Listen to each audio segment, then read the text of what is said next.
Hello. Hello, hello. Doing an audio check while waiting for the last randoms. Hello. Hello, hello. Alright, yeah, we sound good. Doing an audio check. Sound good. I also got to promote this shit across the Discords, which is bothersome, to say the least. God, I hate promoting myself and doing my job. What up, Texas Schizophrenic? How you doing? How you doing? How you doing? I will do the very basic self-promotion and not waste all of your time. We also have 1 minute till the tournament's supposed to start. And that will be good enough. Okay. Rest Warrior, Grand Cathay, High Elves, Zinch, Boojalicious. I'll explain what's going on in a second. I'm sorry. I'm hurrying through some stuff. Grand Cathay, Dark Elves, VC. So tonight's tournament has two things going for it. One, it is... no more heroes. That essentially just means no named characters, no Gotrek, no Felix, no Gorich, no legendary lords, which is no Sigval, Be'lakor, you know, Kugoth, anything like that. It has to be generic. It has to be generic. That's it. And then the other thing I'm trying to get together right now, as the tournament's just about to start, is everyone's global bans. So the pick ban system is a little simplified back to what some people found really popular in a different event I tried, where you just have 3 global bans out the gate that you will never play with. Just not a thing. Like for me, I picked Dark Elves, Warriors of Chaos, Vampire counts. That means I can't play those 3 factions. My opponent can't play those 3 factions. It's fine. Now, if I run into somebody with a different thing, let's say I have Dark Elves, Warriors of Chaos, Vampire counts, and they have Dark Elves, Grand Cathay, Vampire counts, neither of us can play Dark Elves or Vampire counts, but also neither of us can play Grand Cathay, Warriors of Chaos. So you kind of, if you have the same exact 3 bans, you only get 3 things banned. If you have entirely different bans, you get 6 things banned. It's just, some people like it for more casual tournaments. Is it competitive? Fuck no. But for fun tournaments, it's fine. All right, we have everyone. So, okay, quick paint. Sorry, doing some tournament admin stuff. Okay, there's that. I'll bring you over to left screen so you can actually see some stuff real quick. Don't save, go away. Discord, come back.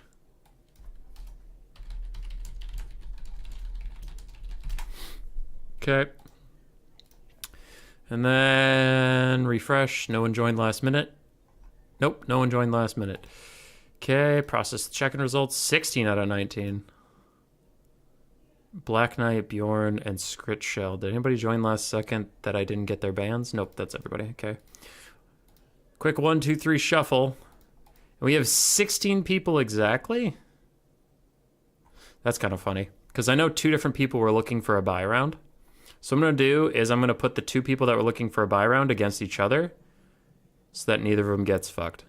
There. So they don't have a buy round, but de facto they have a buy round. Anyway, Cool Umbrella and Butcher Bird were both mildly busy, so they asked for a buy. Okay, other than that, it's not like it's a single faction tournament, so I don't really have to do any balancing there. I just need to make sure no clans fight each other right away. Yeah, it looks like we don't have any clans fighting each other straight out the gates. Cool. Let's hit it.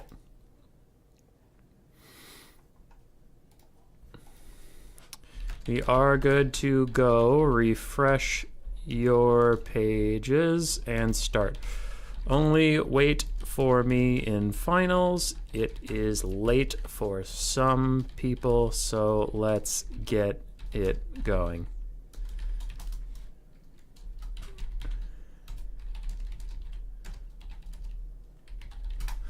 Okay.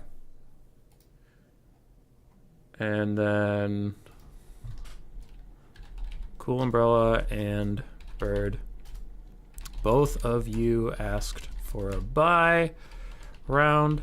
There isn't one, but I figured I'd pair you since you both needed a minute.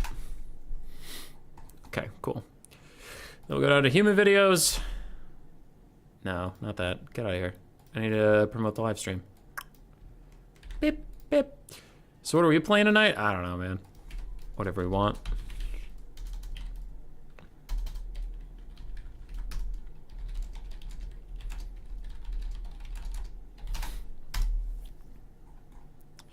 Hey, that's not the right thumbnail. That's not the thumbnail we even have. It's dumb. It's dumb and stupid. Okay. So yeah. We'll go find its current year. Kick his ass. Australian streamer, its current year. Good dude. Good dude. Doesn't put out content as regularly as he should. But when he does, it's good stuff.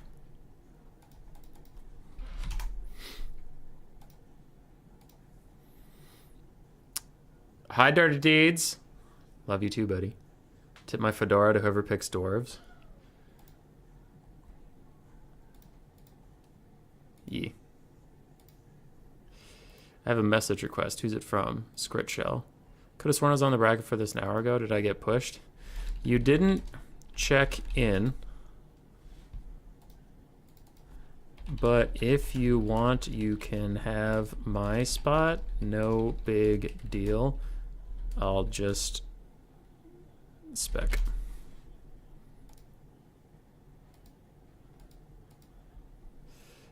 I probs missed it. I am known to be a bingus. Sorry, someone's messaging me about stuff. The website challenge has a check-in button that keeps you in the shuffle.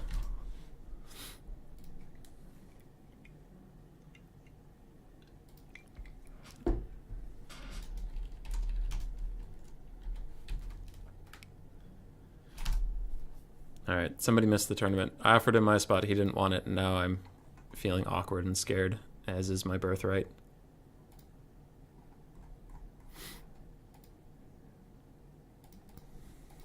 Okay. Now that that's done, I'll see if its current year hosted. Furry Foot Fetish Phantasma. God, why do I think that this is going to be him?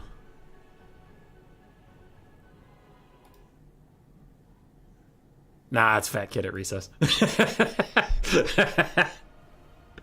Damn, I guessed the wrong person. Gotta go. Bye, Dirty Deeds. Hey, Manuel, how you doing? It's not a bad spell. What spell are you people talking about? Okay, I don't know if its current year has hosted. So I'm just gonna go ahead and do it. I'm pulling the trigger. What's the map? The Stomping Grounds. That's a map Cool Umbrella found for us. Boop. And then what are our picks and bans here?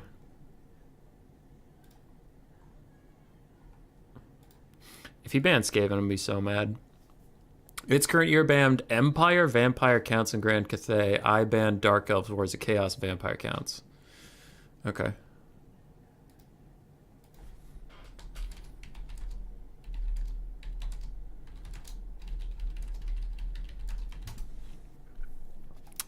Horrible Fate.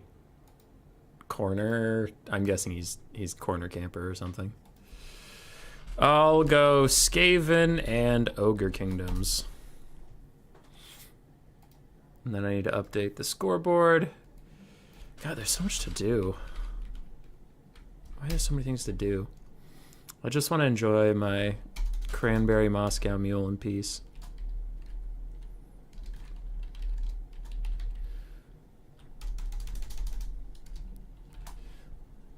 Boom.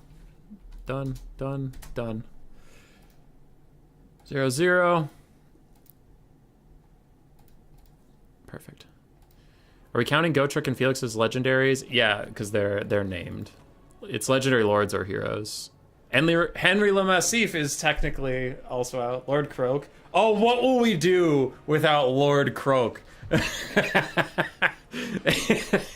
What up, Magic Mutant Muscle? What up? Alright, High Elves. Skaven. Its current year is going High Elves will go Skaven. They go high, we go low. What up, Strat Game? How you doing? So I think if he picked High Elves knowing I could pick Skaven, he's got some schemes. He's got some plans. Our starter poll. I'm going to hide my build because I don't want to get stream sniped. Not that I'm saying he would do that, but I will ask you one thing.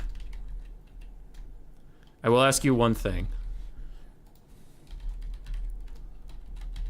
Sorry, I'm trying to type fast, so there will probably be typos.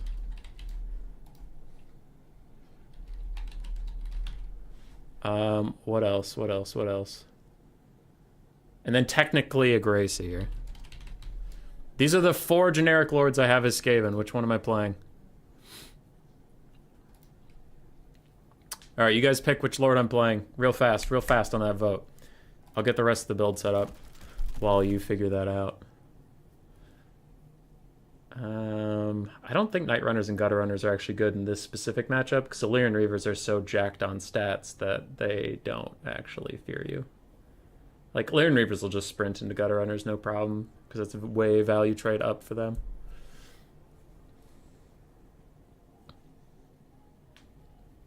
You should skitter then leap. Skitter, then leap. That's good. Yeah, that's a good one. I'll get some of these.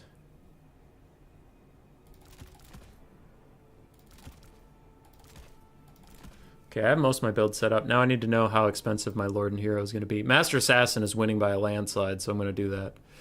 Okay, Master Assassin it is. What do you have? Looming Dread is a pretty good debuff, but it only affects the Lords and Heroes. I suppose it's like Assassin's Trophy.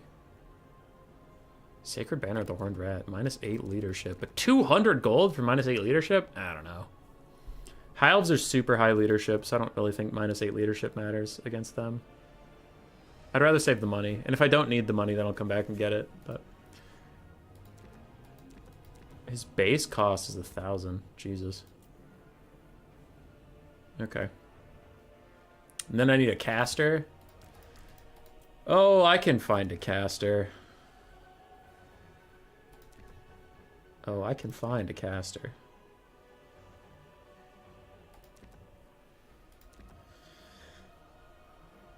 You fools think I can't find a caster.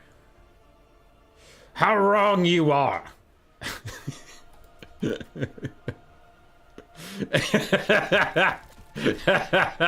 This is so fucked.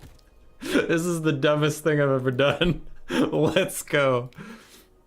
Alright, we need Clan Eshin for reasons I refuse to disclose. Best generic lord, presumably some caster. Best? Yeah. Yeah. But you guys didn't vote on best. You voted on what you wanted. Hey, Booj. Hey, Booj. You know how you just said that and it's after a delay and I haven't touched any buttons? Who's that caster right there? Who's in there? Who is that? Who could that be? We're gonna lose. We're gonna lose so bad. Literally discovering things about the game because generics are never selected. Yeah. ASB, I would assume not. I swear they patched that, but I guess I've never checked.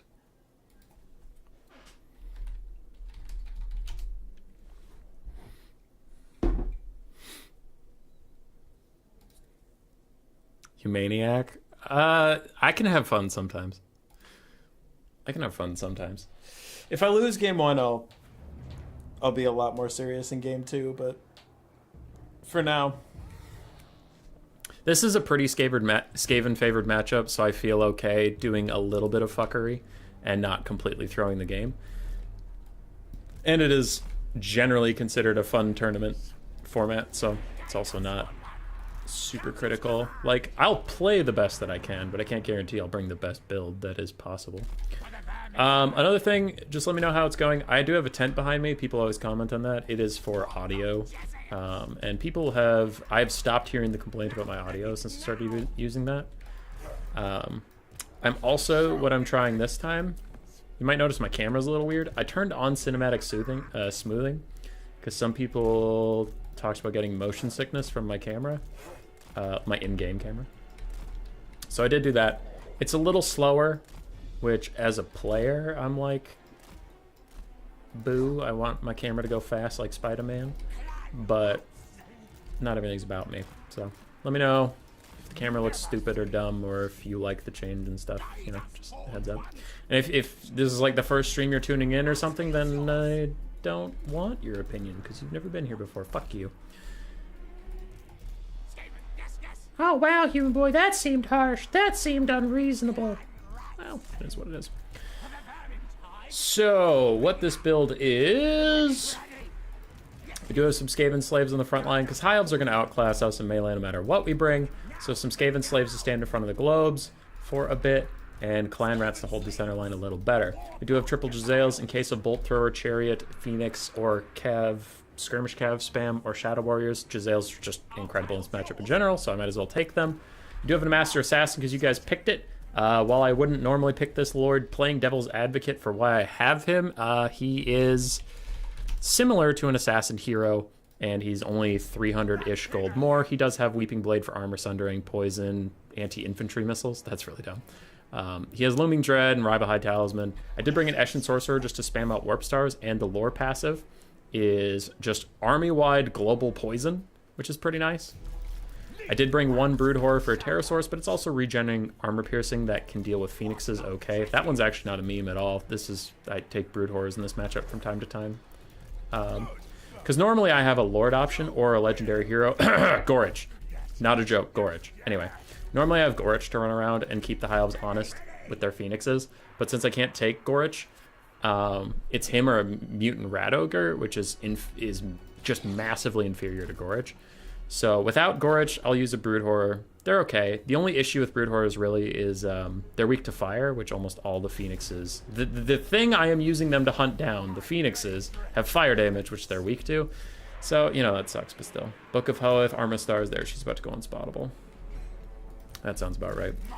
You go look for her. And then we need to get in range of the Jezzails to start shooting at stuff, so I don't have to keep moving up. But until that happens, I will keep moving up. Do you have missile resist? No, you have just ward save, right? You don't even have physical resist, you just have ward save. Oh, okay. That feels infinitely better. I don't want to shoot through the trees, though. Oh, are you guys done moving up? Keep moving up. Go, go, go. Till we get in range. I just want to get in range enough that I can stop moving.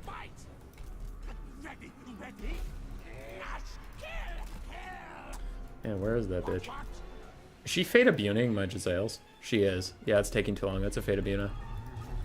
Rip, that whole unit is dead as hell. Okay, Brood Horror, go track that. Globes. Okay. Get a little lag spike there. Kind of worried about crashing, not gonna lie. Warp Stars, throw over there just for now. Fate Abuna did entirely delete an entire Jezzail unit, but that's okay. Okay. Jezzails, counterfire over here. You go over here. You go over here. Rat Ogres can come help with this. Master Assassin is still waiting for that lady to rear her ugly head again. Silver Helms are coming. I'm going to let the Rat Ogres take the charge on that one, actually. Fuck them. Okay. Let's lower their melee attack down and then go over here. You almost have another shot of your... this thingy. Okay, War Lions managed to chase off my friends, which made me sad. That made me very sad. So Rat Ogres try and come home. Okay, you guys are doing great over there. You guys are doing even better than great over here. And we're still feeling pretty good. Hey, look! The Brood Horror did the thing I told you it was going to do, and none of you believe me. You fuckers. I'm sorry, I shouldn't say that about you. Just because it's true doesn't mean I should say it. Jezzails, shoot at them for a little bit. Giselle, shoot at them for a little bit.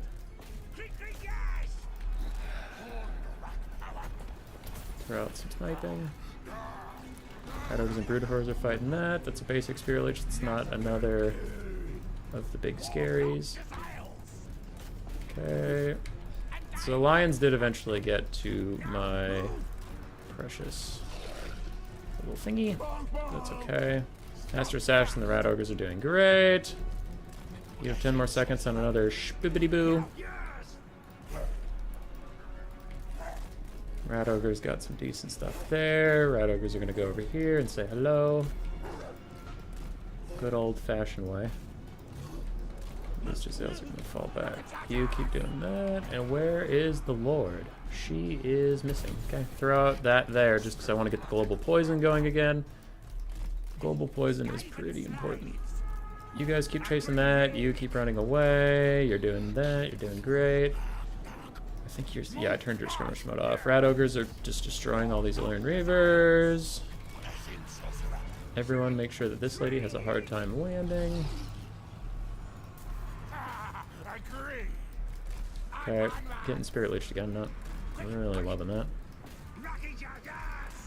Rat Ogres run that way. Slaves run that way. Broodhor run some interference with me. Rat Ogres, I know you're fighting Rahaga's Pride, but shit, she already got away. Okay, it's fine. Just throw this at her for a little bit. Alright, what do we got? What do we got? What do we got? Giselles, go shoot those Lothern Sea Guard in case my globes can't get in range. Globes back up because you're not going to get in range if you're dead. Master Assassin's doing good. Rahaga's Pride. Broodhor can run over here and say hello.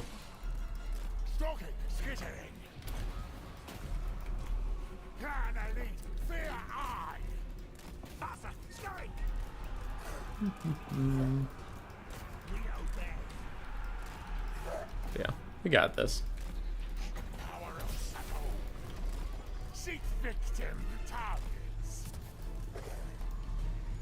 Army losses.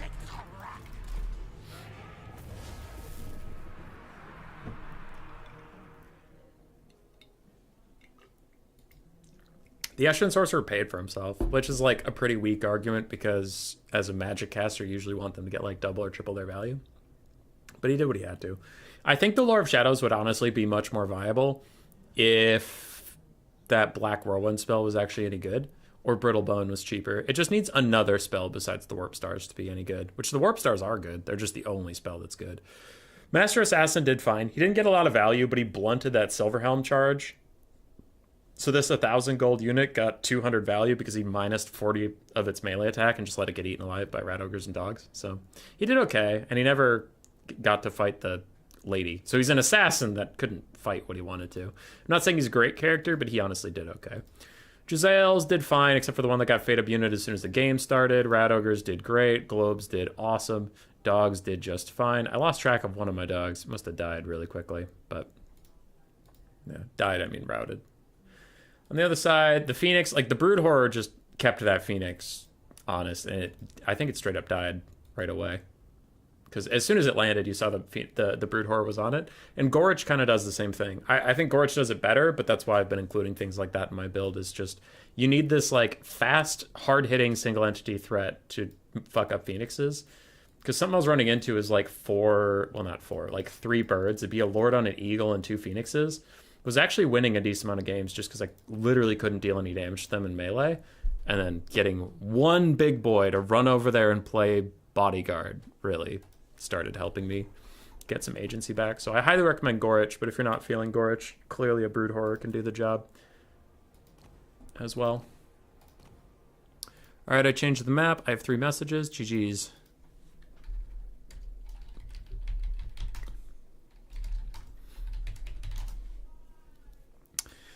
$4K subs, let's go, dude.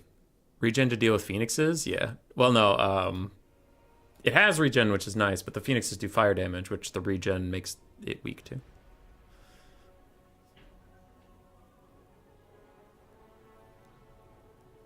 How are you? How's the stream going on so far? I'm good. The stream's going fine. That was the first game. I didn't need to update the score.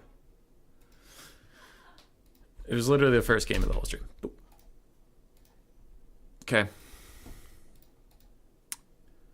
What faction still has... Oh, what faction has no impact to meta? VC Grand Cathay.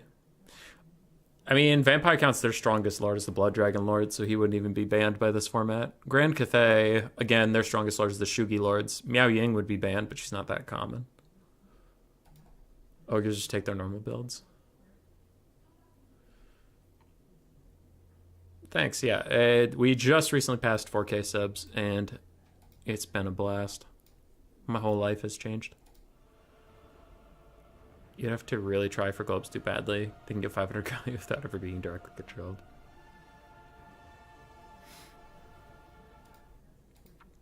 Alright, my opponents goes Tomb Kings and Khorne. Tomb Kings and Khorne? Tomb Kings and Khorne. And between us, we can't play Dark Elves, Wars of Chaos, Empire, Grand Cathay, or VC. I almost went Lizardmen, but I forgot they're really bad into Tomb Kings. Or are they now? Are they after the Tomb Kings nerfs? I actually don't know. Well, Ushapti's is still going to be a bitch. Let's go Norsca. We haven't played Norsca in a hot minute. I do like the assassin, though. Always in the shadow of Snitch. Snitch just showed back up in the book I'm reading. I'm now on to Thanquil's doom in his omnibus. And Deathmaster Snitch just popped up again to steal. Like, I talked about this, man. The Skaven books are just fan service in all the best ways. It's like legendary lords make appearances. They're really funny. There's a bunch of characters. The Empire books are always like, Hans decided he wanted to try and make bread today. Oh, wow, that's exciting. At the start of one of my books, Deathmaster Snitch pops up, kills Thanquil's Rat Ogre bodyguard, and says, hey, bro, you want to go to dinner? And Thanquil's like, oh, that's all you wanted? Sure. And then they go to dinner to talk about a job. And at the start of this book, Thanquil's walking down an alleyway with a whole bunch of money because he did a job. And he's like, man, I got so much money. I did so good. Deathmaster Snitch shows up and says, hey, what up, bitch? And Thanquil's like, oh, what the fuck? Why are you here? And he's like, you know that job we hired you for? Don't tell anybody we hired you for it. Also, it never happened. Also, this conversation never happened. Give me all your money. And Thanquil's like, oh, come on, man. You got to take my money. He's like, yes. Okay. And then Snitch just takes his money and leaves. It's great. It's just great. For no reason. Just like, give me your money. Okay, we have Norsca versus Khorne. That's fine. I can handle that. Norsca versus Khorne.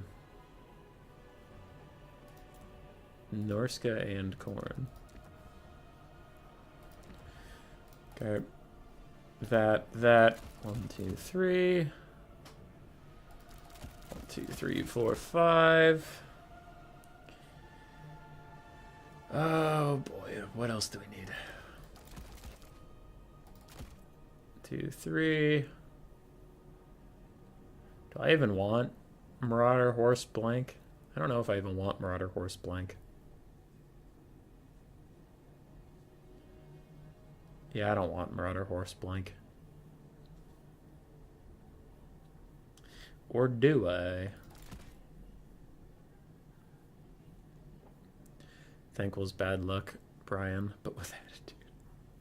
Thanquil's fucking great. We love Thanquil in this house. I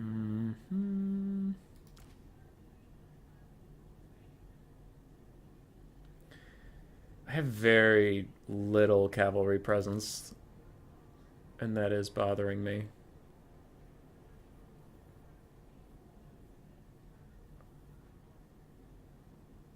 I don't know if I can surrender all of the mobile game, but Norsca has like no cavalry.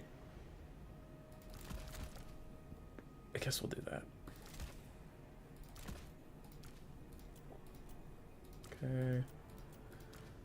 Looking for how to spend this gold. Really? Even you guys? Even you guys are gonna do this to me. God damn it. Okay, get rid of those.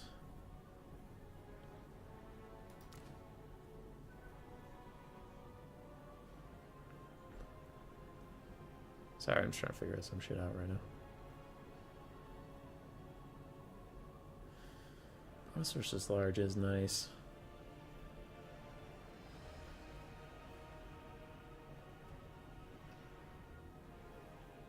Bonus Personnage is nice. 375, I can get rid of that. Now I have no money.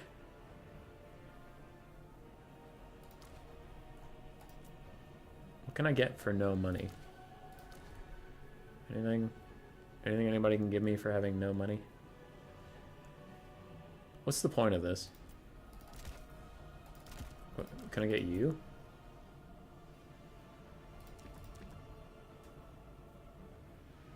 Burning head. No, I can't get that. Well, this just sucks.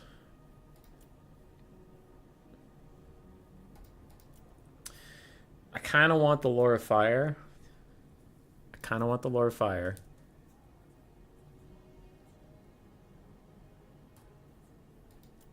But I'm worried about Minotaurs.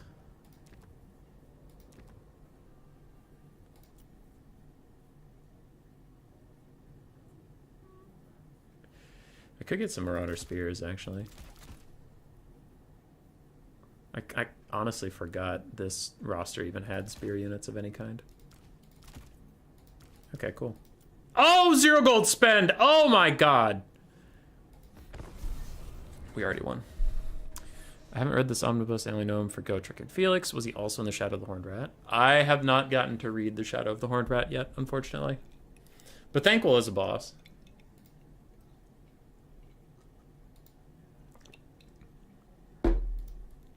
He is for sure a boss.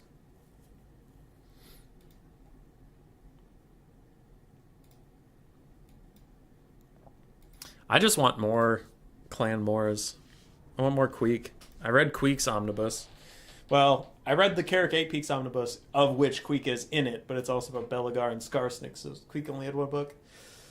Oh, he's so good! Oh, I fucking love Queek, man. Ever gonna make it into Warhammer 3 DLC? Probably. No joke, I offered CA to do the voice acting for Thanquol, and I did it as, like, not a joke. Like, not a joke because I would 100% do it, but I did it, when I say as a joke, I meant, like, I was talking to the CA guys already, and I'm like, by the way, if you need somebody to do Thanquol, I got you, wink, wink, nudge, nudge. And they said, huh, we've never had somebody from the community do it before. That could be fun. And I'm like, what? Wait, what? Are we actually talking about this? Hold on, I will do it. I will do the shit out of this. And they said, we'll keep it in mind. And that, like, that doesn't sound promising, but it was that middle part that was kind of weird. Where, like, I was like, haha, that would be fun. And they were like, maybe. So. Man, I would fuck that shit up. Would be the best Grace here. How's it going, John FB? It's going good. He was in the game Shadow of the Horned Rat. Shadow of the Horned Rat was a game? Oh, a 90s video game. Okay. Well, I didn't even know that was a thing.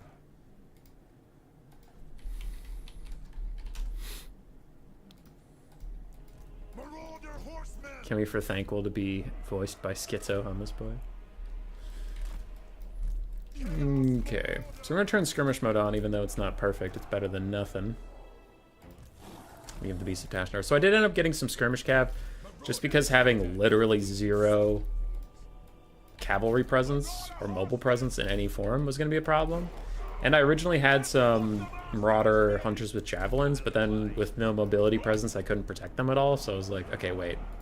If I'm having 2 problems, I can't protect my range because I have no mobility, and I have no ability. Why don't I just take ranged mobility so I don't need to protect shit?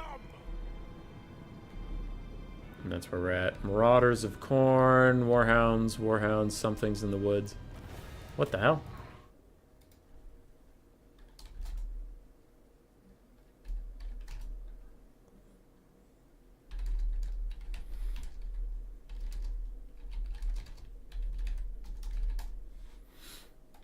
He brought Valkia. That was the problem.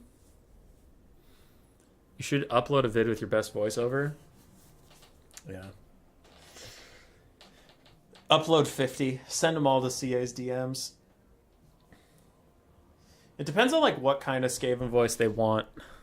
You know? Because there's, like, the Throt really deep. But I feel like they have too many deep Skaven at this point. Snitch, Throt, and Skrulk are all kind of on the lower end of the spectrum.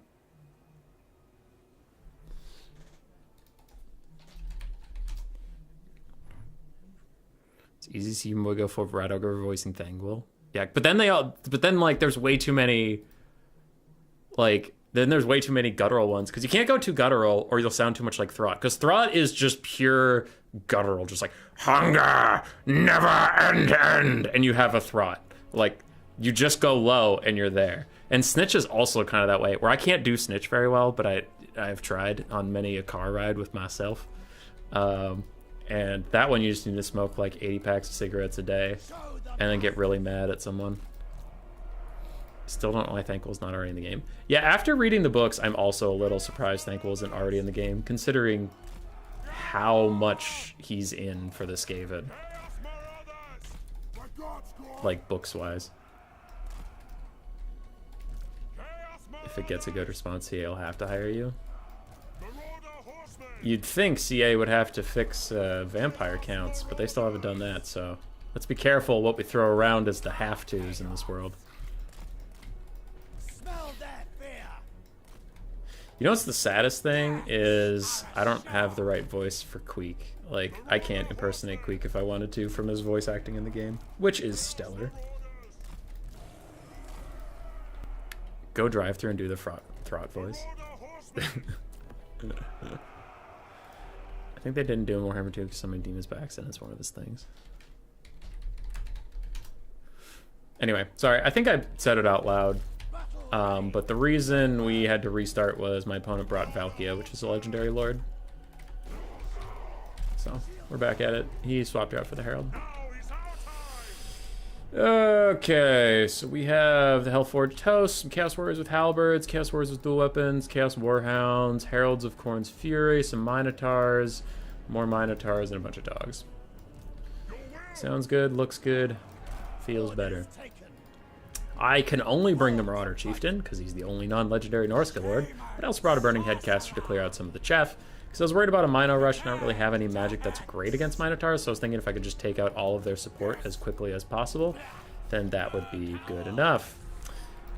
Alright, Heralds of Khorne's Fury are charging straight in there. Not too much I can do about that, so I guess we just take those. I also brought some Famir with great weapons for their armor sundering and their anti-large.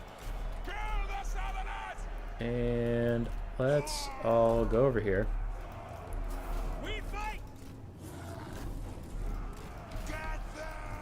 Let's all go over here and do these things. Okay. So what are we doing? Those are Marauder champions that are getting absolutely decimated over there. We're going to support our Warhounds, because otherwise they will break.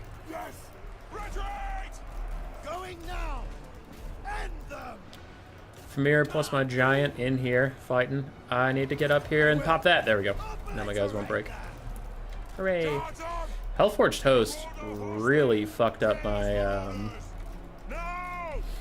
Hellforged Host really fucked up my Marauder champions. Wow. I'm actually a little surprised by that. Okay. Wrap them up. But overall, this is going very poorly. Man, my Famir did not hold up. I suppose there are 2 units of Minotaurs in here. Yeah. So it's looking bad. Skirmish Cav getting chased down by Flesh Hounds. I swear I told them to run away, but it looks like they weren't really listening that well. So we'll try running off into the distances. We'll see, we'll see, we'll see. But it's already looking pretty grim, my dudes.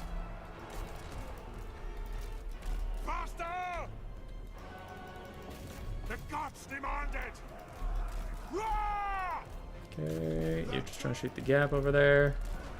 We have another Burning Head, but I don't have an Overcast yet. I don't think I'm going to get the time for an Overcast, so we'll chuck it there. Oh, I got interrupted. I'm going to get routed, so might as well just chuck that out. At this point, the infantry got completely demolished. I also lost the mobile game, and I lost the monstrous infantry fight. So overall, Khorne just kind of took me 1 for 1. Like, every fight was just an even fight, and he won all of it. So that is, in fact, bad. Yeah, it's GG.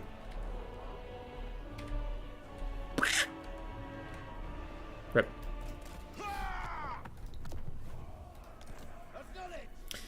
Man, that Hellforged host completely fucked up my Runner champions.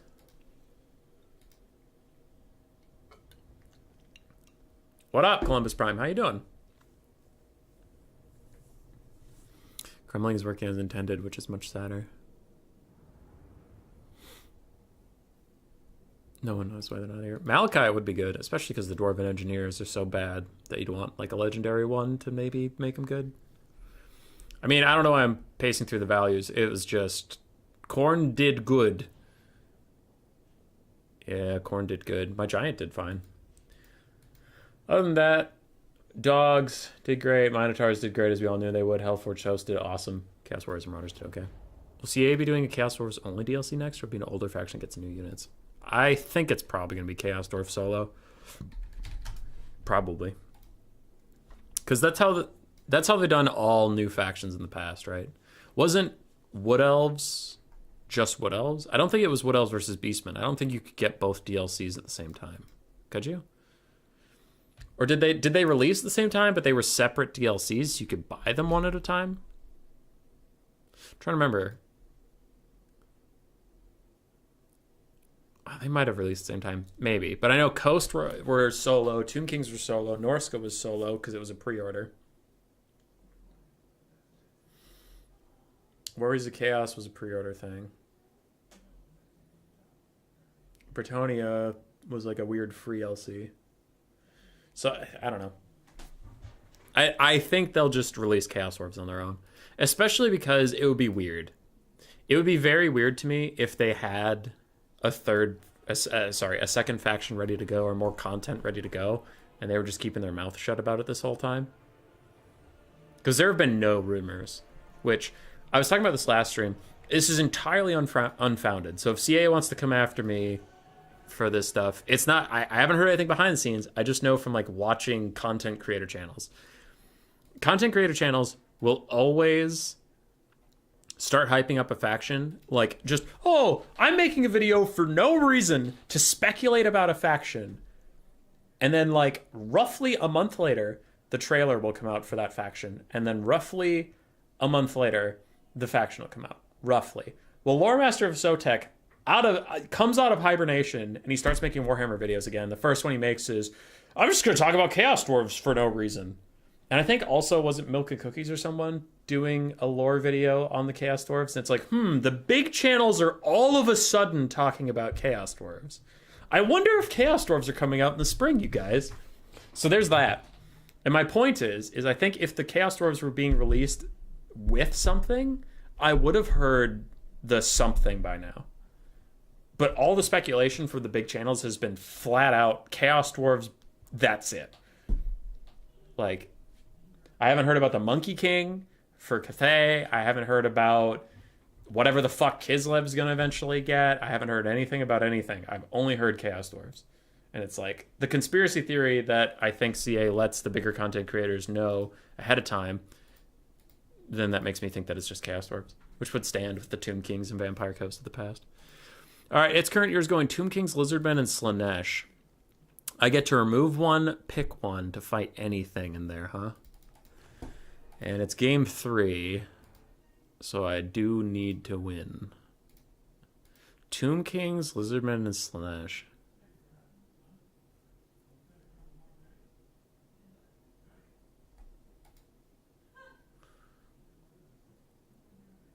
I'm thinking it might be time for some ogres.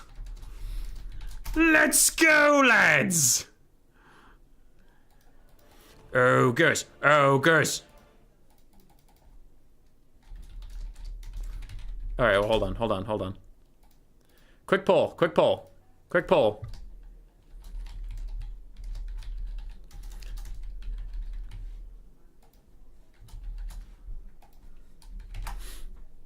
Greenskins or Ogre Kingdoms? Quick poll. Go. Beastmen were first. Then I think we had Chaos Spawn. Beastmen guy was part of the Dark Elf DLC. I see. They were separate? Okay, yeah. Empire Game and Vamps. What else? Beastmen were both standalone DLCs. Why is the content release so slow? You think if CA was out of money, they'd be pushing content as hard as they can.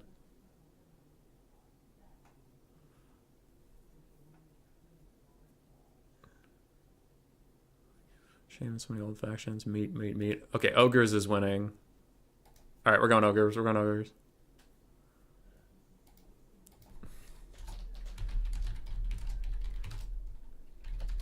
So I'm banning Slaanesh, so I get Tomb Kings or Lizardmen with Ogres, which I am not sure at all how the Tomb Kings matchup goes, but I know how to play the Lizardmen matchup, and I feel really good on it for Ogres.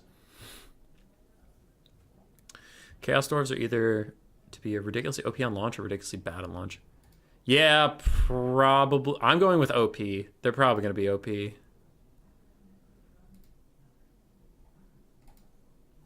I don't think they'll stay OP, but CA has a habit of doing that.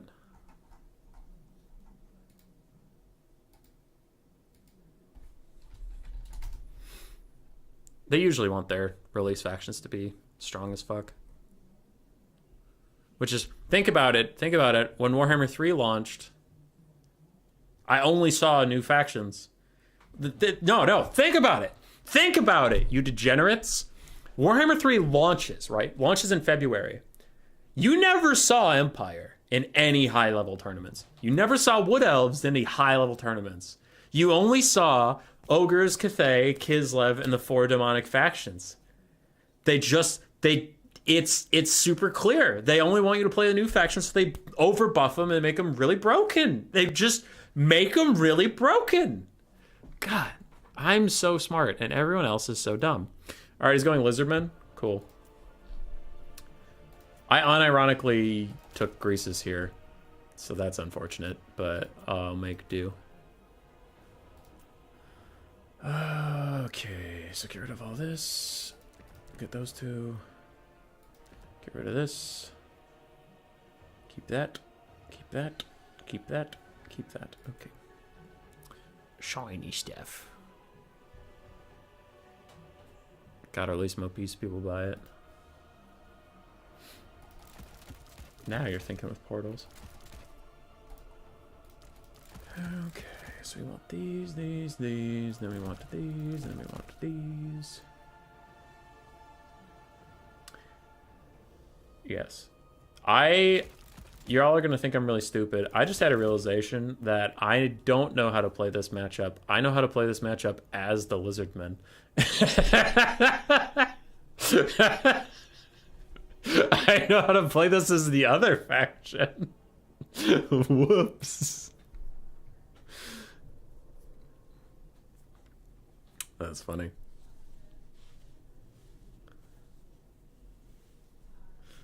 What up, Bird? How you doing? I just realized. I'm like, I've played this matchup a lot, and now as I'm building the build, I'm like, why do I feel like I don't know what's going on? Oh, shit. Wait, no, I've played against this. Damn it. Okay.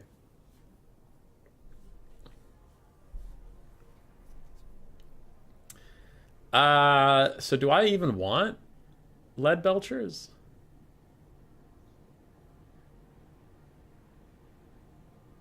I guess I do. Yeah, lead belchers are still smart. What does Lizardman bring here? Feral Cold Ones, Spear Riders. I honestly do like a Carnosaur, a Life Slan, or the Red Crested Skink Chief are actually both really good choices. Yeah. I'm not going to take the Lead Belchers. I know there's a blocker up, but I'm not going to take Lead Belchers. That's just a dumb idea. There's sirens going on outside. I don't like that. Okay, so what am I missing? What am I missing to deal with stuff? If there are things, how do I deal with them? Okay, that could be a problem.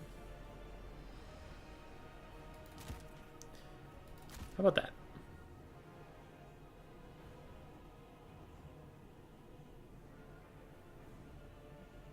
How about that? How does that do? What do I do about foot characters? I don't know. Does that mean we just don't deal with foot characters? Yes. Yes, we ignore foot characters. Yes! Now you're thinking with portals. Sure. Fuck it. Ooh, I need the right... Hold on, I need the right flag. Can't go into battle with the wrong flag. Bloodgeistlers. Couple man-eaters? Maybe. Just build how you beat your Lizardman build? That is the trick, is I don't know how. Because feral cold ones are good. Their armor piercing values are really nice. Cold one spear riders don't have the best stats, but they do okay versus ogres. Skink cohorts with javelins can fuck up the ogre's day real bad. Saurus spears are always good, obviously. Red Cross Skink Chief is a great lord choice if you want to duel because he's anti-large and armor piercing. Or you can go with a Life Slon and get a Carnosaur for terror and anti-large armor piercing and start chasing them down. I actually really like Carnosaurs recently. Boojilicious opened my eyes to the glorious world of the T-Rex. Is it a OP unit? No, but I think it's fine. Take Lead Belch, satisfying those, they make them the fire, not for their combat potential. Dude, Lead Belchers have let me down 4 too many times. Tyrant plus Firebelly incoming? Wrong.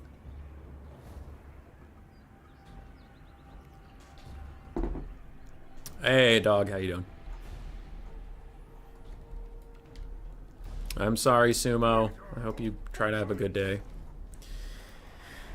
Okay. So we do have a Slaughtermaster of Beasts with Flock of Doom and Curse of Honor here. We have the Maneater pistols, the Powder Guts. They're just an incredible unit all around, so they're good. We have one Maneater with great weapons as a bit of, I guess, a guard, a police officer. He's here to charge at something that overextends, surround it, and beat it to death. And keep my lord safe in the process. We have some Nobblar Trappers for a little bit of pew-pew. Just a little bit. Just a teensy-weensy amount of pew-pew. And then we have Ogre Bulls that I'm actually going to deploy on the flanks. Because I want these Ogre Bulls with Iron Fists in the front. Where the skink jabs are going to shoot them, but at least they have shields a little bit. Ogres. Saber-Tusk packs. And that is it for my ogre friends. Can CA bring us a Firebelly Lord, please? Yeah, I would use a Firebelly Lord. The only problem right now is just taking a Lord, a usually suboptimal Lord, and then paying for a hero just so you can get Fire Magic, where it's like, oh, I could just get a Lord caster and skip the middleman there.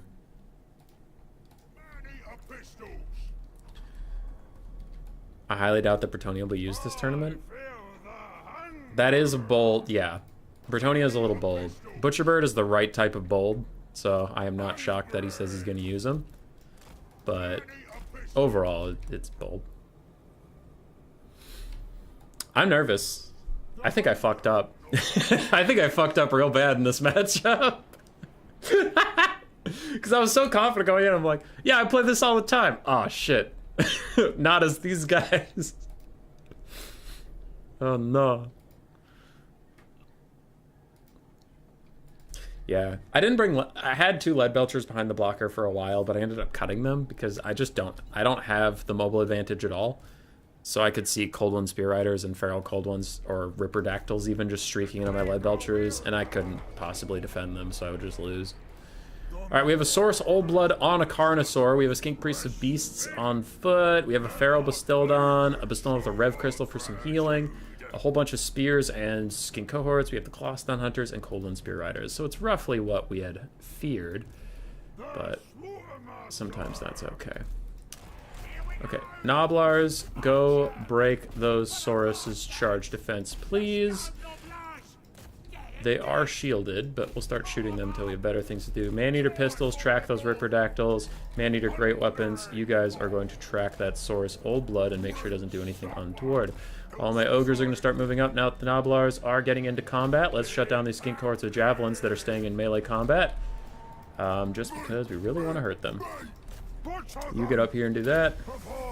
You guys go for those. You guys go for these. Maneater's great weapons. There's your target. Go get them. We have Feral Cold Ones in the trees. My ogres plus the Saber-Tusk pack should be able to deal with that. I'm going to go Curse of Honor here, right here.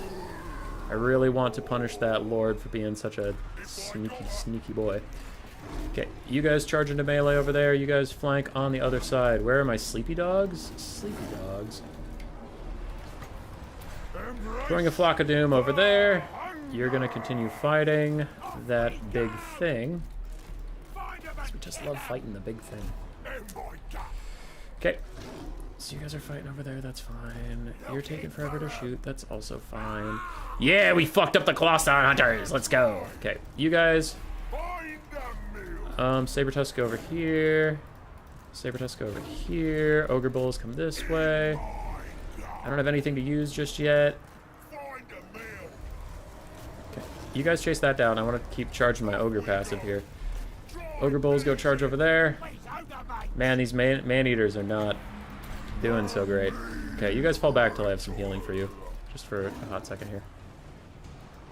Okay. Everybody come over here, let the Saber-tusk chase. That's what they do. It's their whole thing. Ogre Bulls come this way. Okay, then we have a Butcher for my man-eaters who are just getting completely eaten alive. Good God. Okay, I'll throw a Curse of Honor here over there. Just for a little bit of love. What we're gonna do is we're gonna shoot that Rev Crystal, because Rev Crystals, if you don't know this, by the way, Rev Crystals can't heal themselves. They can only heal others. So it can be nice to just kill them. Okay, Saber-tusk, you go deal with that. I want my Ogres back. Nobblers, come here. You guys get this to stop you from terror routing, mostly. And the Slaughtermaster's doing fine. Okay. And those Cold One Spearriders are holding in there. Saber-tusk is chasing off a lot of stuff, so that's fun. So are these Ogre Bulls. Yeah, that's fine. Man, look at that army passive stacking. Good God.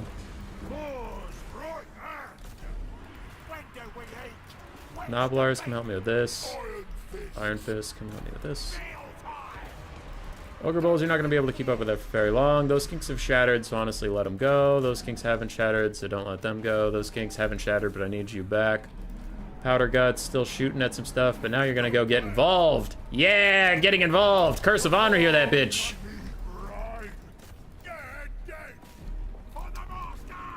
Okay.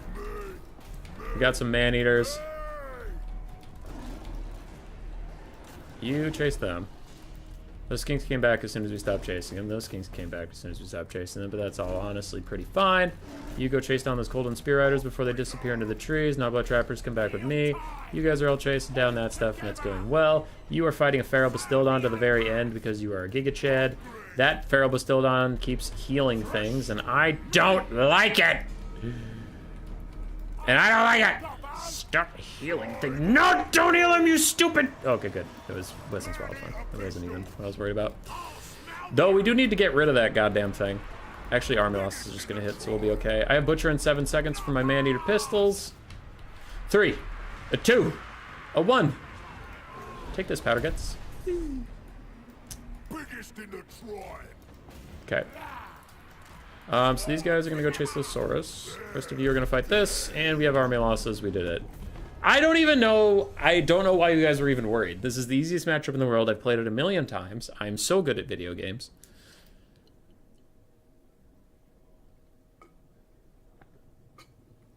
Man-eaters were honestly a little disappointing, considering I had to give them a butcher and buffs, and they still didn't pay for themselves when surrounding a large target when they're large anti-armor. But the rest of the build did really well. And I honestly don't know what you would replace them with. Maybe a giant. Because the main problem with trying to replace those man-eaters is I love the rest of this build, and I'm capped out on unit slots. So I have 1,400 gold. I might as well spend it on a man-eater. But, yeah. Saurus Old Blood did okay. Ripperdactyls got murdered. Cold and Spear Riders, one did well, one got murdered. The Bastildons didn't get much done. The Saurus did fine. Skinks, they ended up too close to the front line before they could throw. So GG. GG. Boop, boop, boop, boop. GG, well played.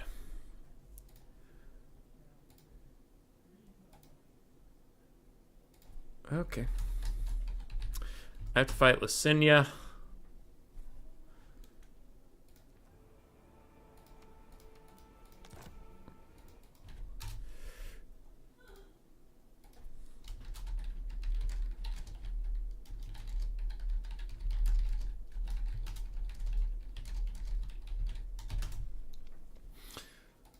I kicked its current year so that Lysenia can join. I assume the Sabertooths are to plug up various Cold One things. Yeah, but they also chase down chameleon skinks if they exist, or skink skirmishers, or yeah. Dude, the Sabertooth packs are incredible units, if only they didn't have infinite rampage bug, but 38 melee attack with 70 weapon strength is actually kind of nuts. Iron Blaster useful for spears. The only thing I worried about the Iron Blaster was Cold One Spear Riders dominating the mobile game, and then I wouldn't be able to move the Iron Blaster. What faction would perform the worst without their Legendary Lord? Norsca or Dark Elves.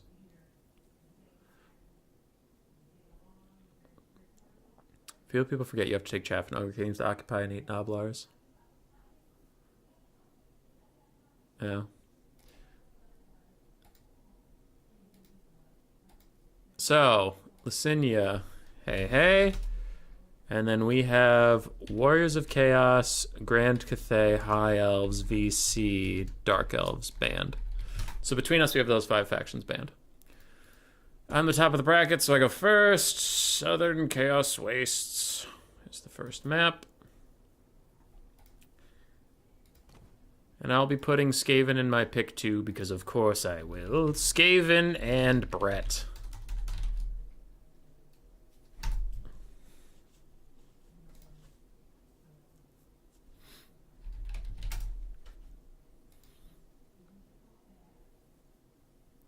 Norsca and Dark Elves at least have stuff. I think Tomb Kings perform the worst. Oh, wow. Tomb Kings without Arkan. Actually, super good point. That sucks. What up, It's Current Year? How you doing? Yeah, I didn't think about that at all. Tomb Kings, I should not have been so cautious about It's Current Year's Tomb Kings when he doesn't have Arkan or Cetra. Or Katep. Like, their basic lords are okay, but their legendary lords are so strong they carry the faction a lot of the time.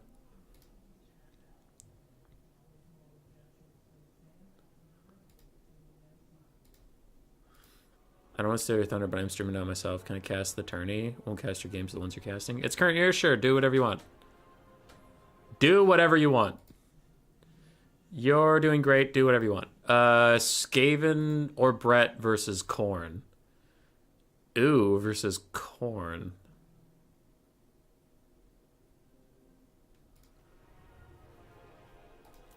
Versus Khorne.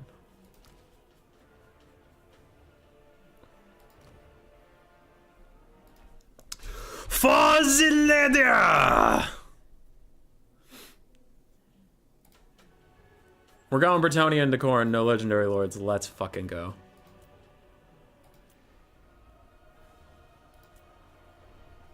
Four bloody boys, the maximum, yeah.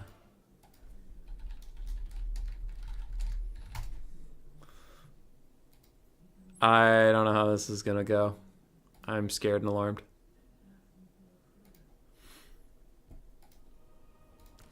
Okay, so what do we need? I mean, that seems pretty obvious.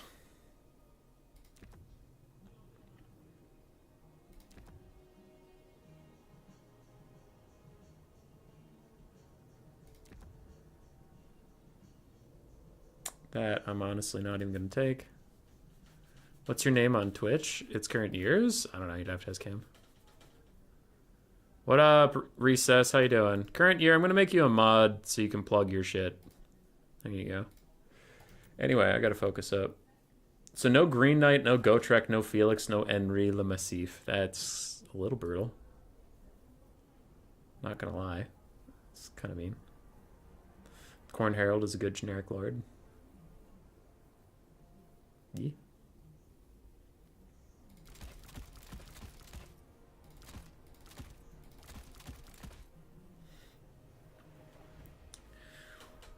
The Knights of Bretonnia will be your shield. We fear nothing. Nothing in this world is scary as to a proper Bretonnian knight. The only thing I fear is dying a virgin. I mean, the lady. We fear nothing. Nothing. Ho, ho, ho.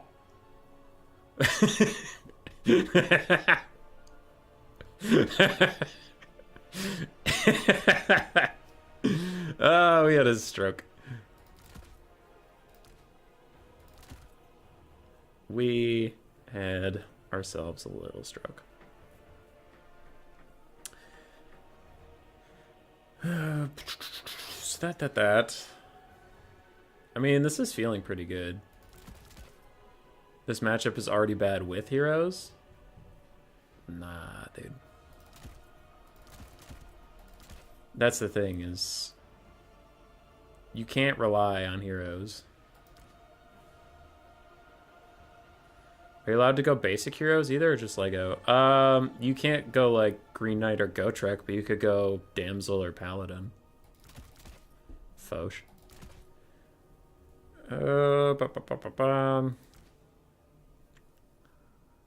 Icon of Devotion.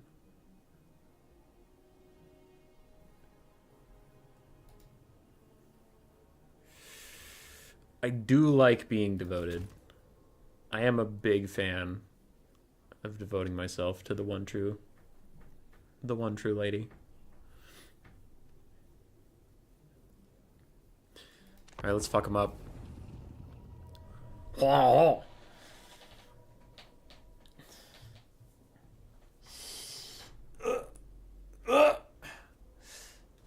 I should have gone Skaven. I should have. But I refuse.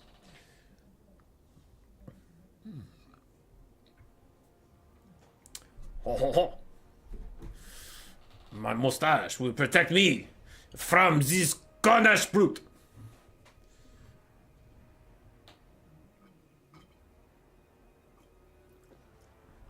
False advertising mark. Khorne bike and Nagron coat of arms while playing Bretonnia. Here, see? Khorne bike. Oh. Oh, okay. Alright, you're talking about the screen blocker. What is up? Also, this is like twice as many people as we normally get for a late night stream, so if you are just tuning in for the first time and you haven't hung around too much or something, subscribe. Like, I know it sucks to ask for that shit. I know. But we are at 4K subs. We're trying to grow. And the more subs we have, the more YouTube promotes us to other people, so other people can see us and maybe sub and stuff. And one day we'll be as big as Turin, and I can quit my job and just give you all delicious, delicious content. But until then, we are a paltry 4,000 sub YouTube channel. Paltry. Pathetic. Disgusting.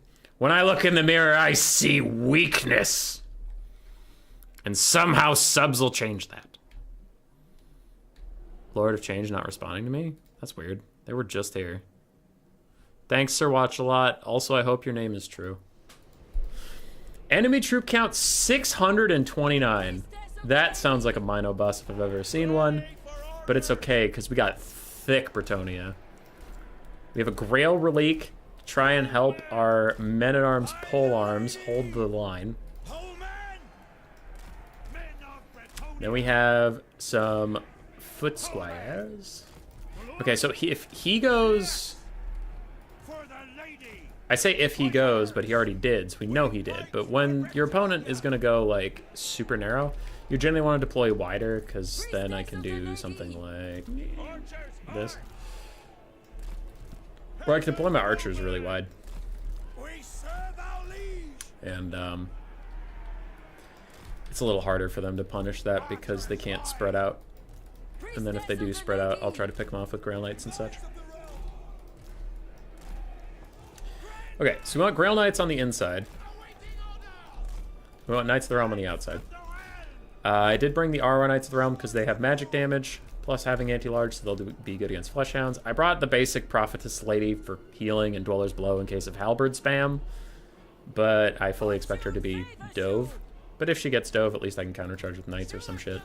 I don't know. The main point is if it's a Mino bus, we're going to try and swamp them in just, like, a shit ton of arrows. Will you do a hot tub stream to fix that?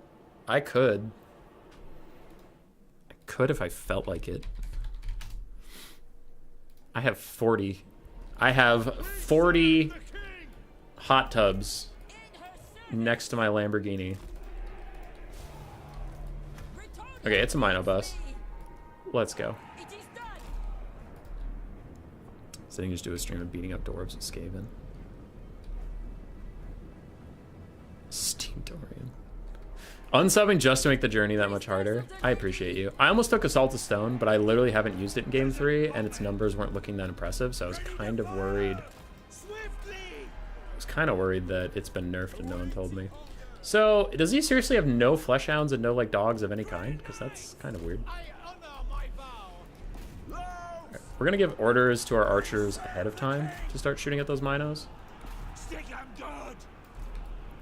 Because the Minos are kind of all I want to shoot at. Chaos Warriors with halberds and dual weapons. Riveting. Okay.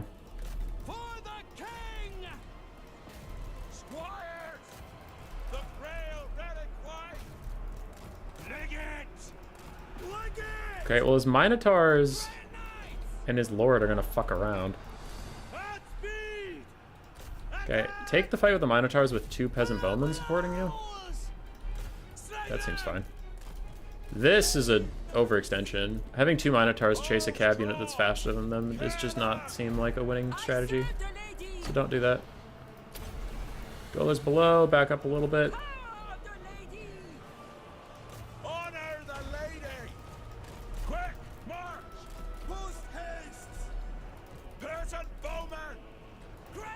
Okay, Grail Knights are getting to fight this Herald of Khornes. That's pretty fine. Okay, I'm going to heal my infantry just to keep them going a little bit. When those Minotaurs charge my bowmen, they're about to get a surprise of a counter Grail charge. Bowmen are going to go over here. And you guys are going to get a rear charge into these guys while Grail Knights pound those. We'll see how it goes. Unfortunately, we do have Minotaurs of Khorne coming in. One of my Grail Knights. So I'll try and back off over there. Okay, we got the charge on those guys.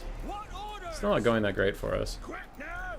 Damn, that's a little demoralizing. It feels like we got every engagement we wanted and we're still losing. Jesus Christ. Okay, you get a counter charge over here while the archers hold for you. You guys come this way.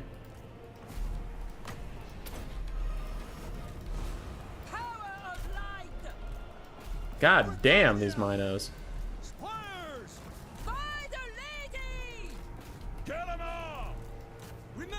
Man, these guys just don't give up. Now they're trying to leave the fight? How could they do that? Oh my god, those Minotaurs beat those Grail Knights who got a counter charge on them.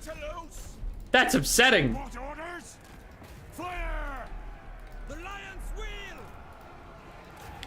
Okay, the Khorne cycle just went flying straight into us. We can kill that, right? Maybe we get the Lord Snipe and turn this around. That's kind of my only saving grace at this point. Okay, you guys don't stay in combat too long over there. Take the ground! Fire! For Bretonnia!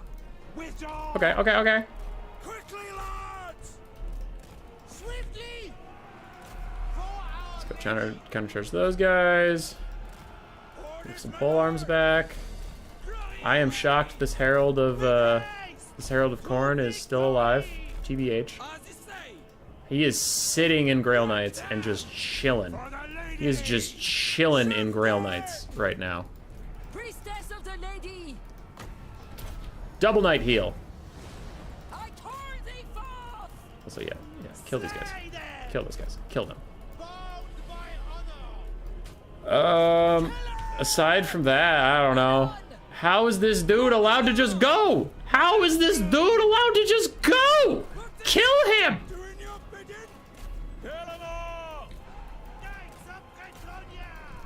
Sandwich that bitch. Make a bitch sandwich.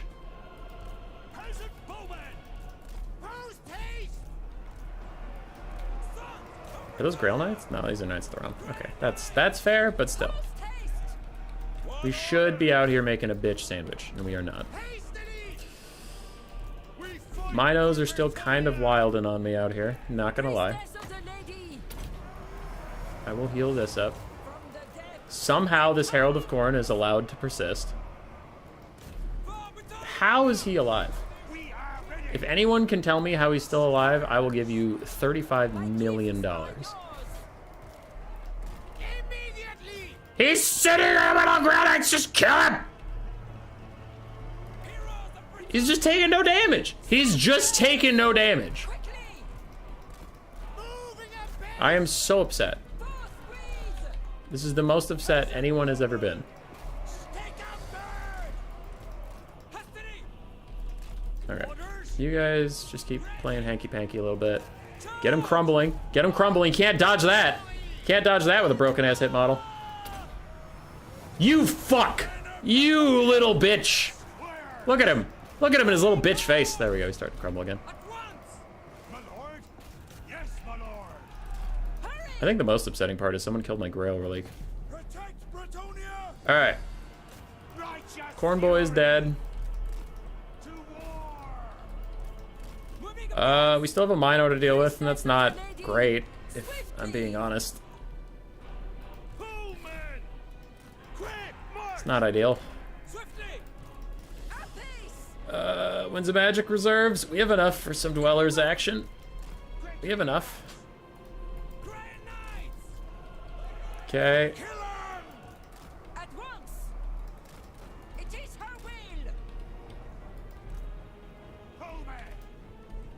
Knock 10 ready! I don't know why you need to walk that close to do anything. Men of Bretonnia! Understood! Priestess of the lady. What orders? Have at 'em! So you guys need to kite away a little bit. Anon. Oh fuck, oh shit. Minotaurs are coming. Pull, men! Priestess of the lady. Honor the lady! Honor the lady. At speed! Fortune favor. The lady demands honor. You will not honor her. This is bad for you. You are a bad, bad person. You are a dumb, stupid head. Post haste. Post haste. Chaos Warriors. To me, lads, to me! I have something of the utmost urgency to tell you! You fuck barrels! Fill 'em with oaths! Moving Come on. Come in. The lady. Come in. Cut them down! Now is the time, lads. Now is the time. Behold. The power. We going all in. We going all in. Oh, the humanity! Oh, God! All the damage! How are these bitches still here? Withdraw! How, Minotaurs of Khorne? You're silly. You're absolutely silly. Wait, Grail Knights! Grail Knights, take this! Take this gift and come back! Grail Knights! Grail Knights! Ouch, ouch, ouch, ouch, ouch! Shift it! They have positive leadership. They could return. They could and they will. They could and they will. Come here. Shit, no, fuck. Swiftly! I am ready. Hang in there, little foot lord. Battle ready! Hang in there. Brave knights! We fear nothing. Honor! Wipe them. Ah, no, 3 leadership. Ah, dick. She broke. Holy shit, Minotaurs are fucking wild. I just couldn't kill him.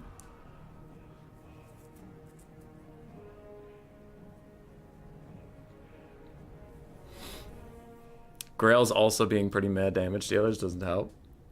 I mean, one of them got nearly 3,000 value. Come on. Come on.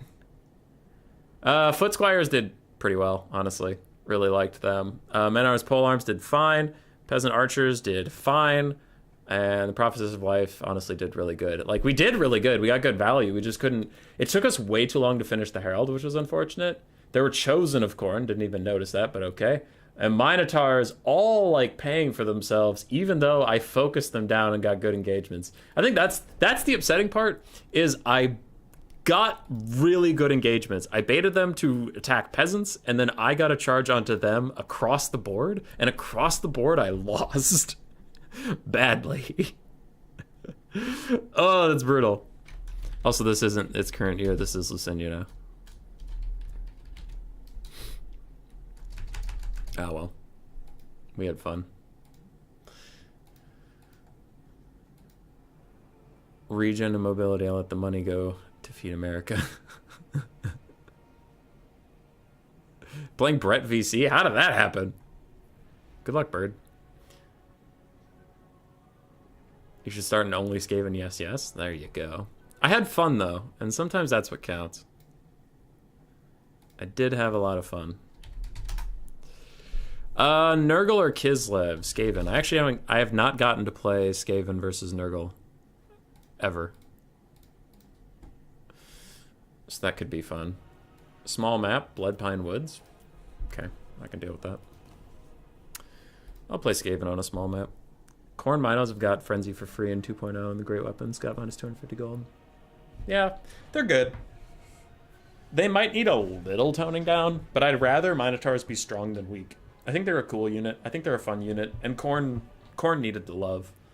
And Khorne does not dominate the meta in land battles, so it's not that bad. Like, could Minotaurs of Khorne need a nerf? Sure, but I think overall Khorne could use some buffs. I think you could have won that match if you simply got good. I think you're onto something there.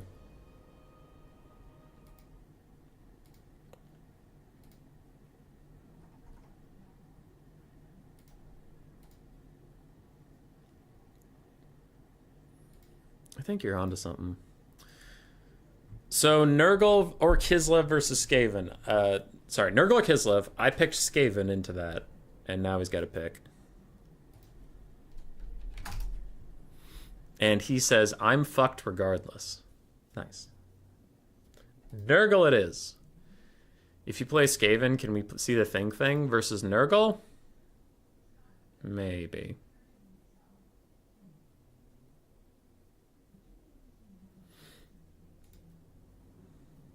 Maybe.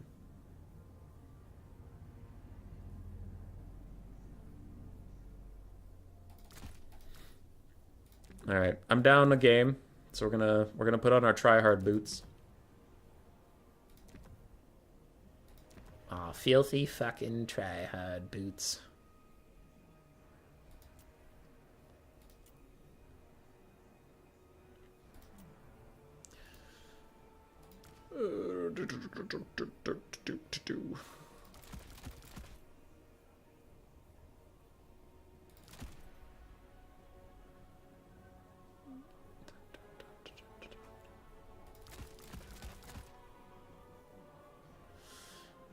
The thing might be too much of a meme, unfortunately.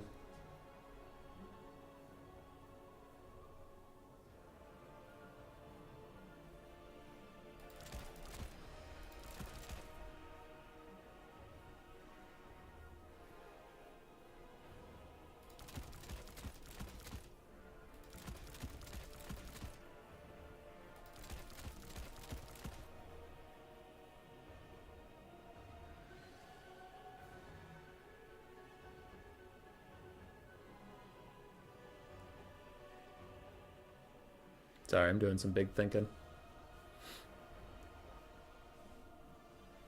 Some big stinking thinking.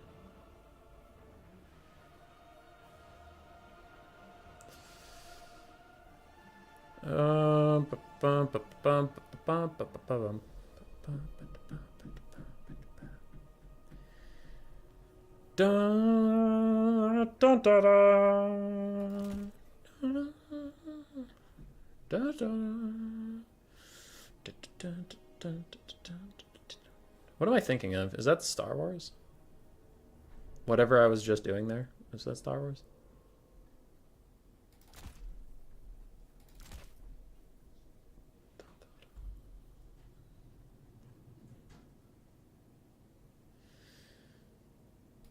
I'm about to end this man's whole career. Knights Blob. Knights Blob, let's go. Caradoc, 1, why do you vote for the worst things? And 2, That won't work against me. Did Umbrella make it into the tourney? Yeah, he got knocked out by Butcherbird. That or he FF'd.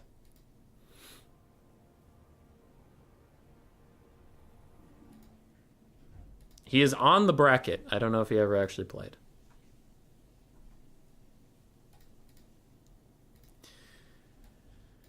Alrighty. We have a try-hard build because we are down 0-1. Though I have never played this matchup before. I have only seen it played twice. I don't think that was the theme to Sesame Street. I think you are making that up. And the fact that you are makes me irate. Your girlfriend hated you? That's a good choice, Umbrella. You made the right call. You made the right call, my friend.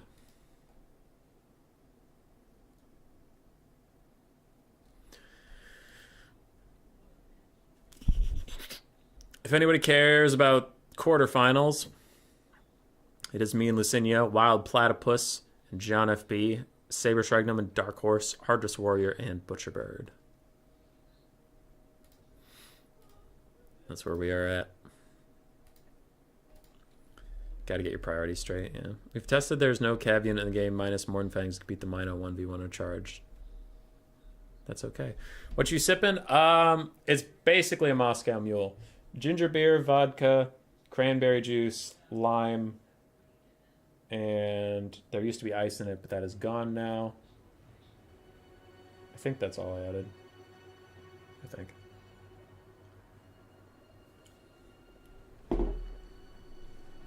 Okay. Then we can hit up some Soulstorm? What are you talking about?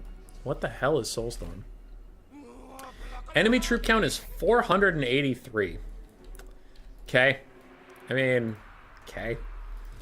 I'm not shocked.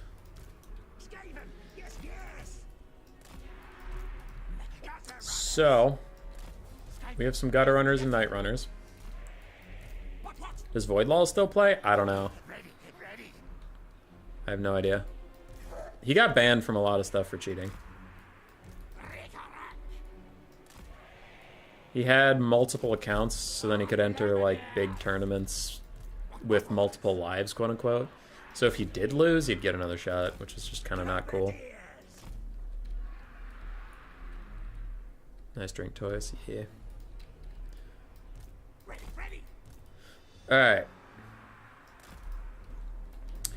So, we have 4 globes, 4 rat ogres. Now, with only 480 models, the globes are going to not have a ton to do, but once we take out all of the support that Nurgle has, if he even, like, has any support, then we can just clean up from there. So we'll keep the globes nice and separate, make sure they don't all get compromised at once.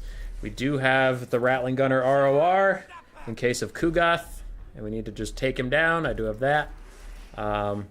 Though it looks like they will be quite necessary if I can keep them alive. And I brought the Warlock Master on his Doom Wheel, because in case of the Exalted Heroes of Nurgle, if there's 2 of them in a blob just trying to, like, blob around, Cleansing Rune is pretty key. So unfortunately I couldn't just, like, take whatever Lord and hope for the best. That one you have to be ready.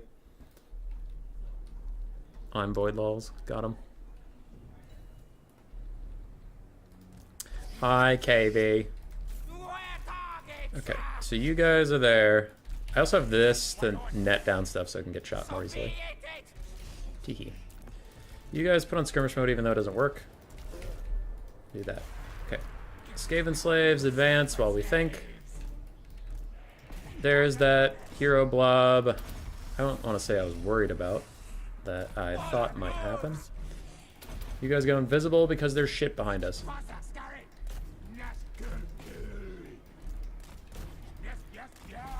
Okay, let's fuck up these Furies as they dive our guys. You guys fall back. Let Skaven slaves deal with this.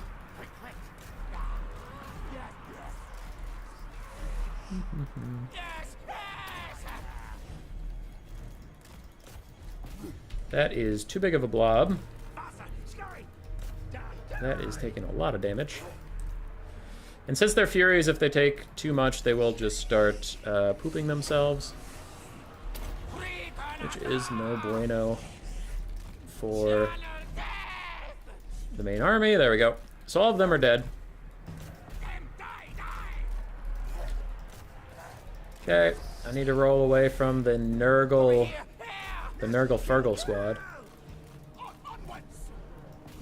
Go over here, you guys go over here. You guys come this way. Those guys are diving straight onto that. Let's hit the 3-man Flensing Ruin.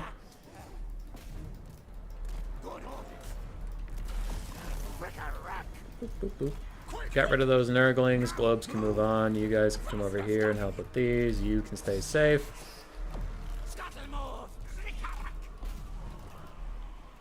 And Globes are dealing with that. Run, my little netcaster, run! Okay, you just need to stay safe and cast Flensing Ruins. The Nurgle front line has entirely fallen apart already. Globes, throw after him. Globes, throw after him. Rat Ogres, fuck off for a little bit. But they're starting to collapse, which is always good for us. We have netted the Nurglings. Maybe you guys can shoot. All of the Nurgle casters are routing, and we win.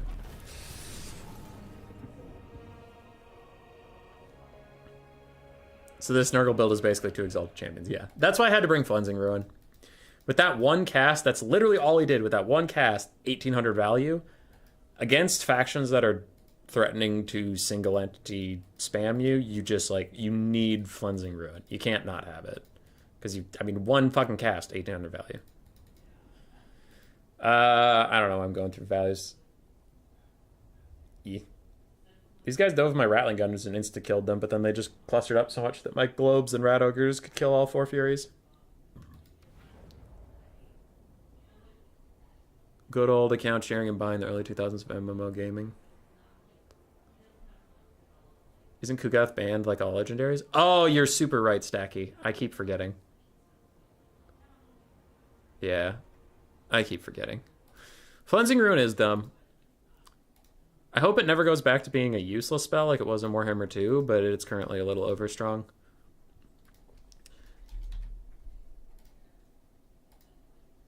For sure, for sure.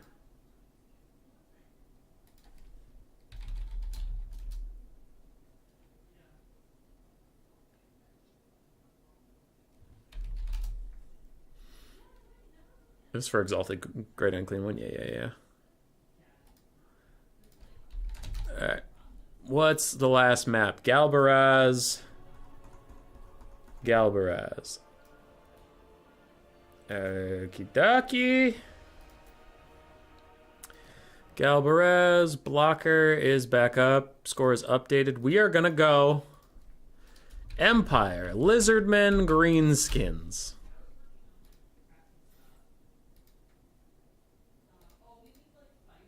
Empire, Lizardmen, Greenskins. Let's go. Globes are OP. Globes are OP, but I don't see what part of that game made you think Globes are OP. Like, he had the cheapest frontline possible, and they still lasted quite a while. Got through my Skaven slaves, which isn't like that big of a deal. I'm just saying, it's like, I mean, it'd be different if Globes went nutty and killed everything. The Globes just about paid for themselves and like maybe 100 gold more, because that wasn't the point. The point was the Flensing Ruin that hit all 3 of his heroes, and then he had those Plague Drones that really aren't that great of a unit, so.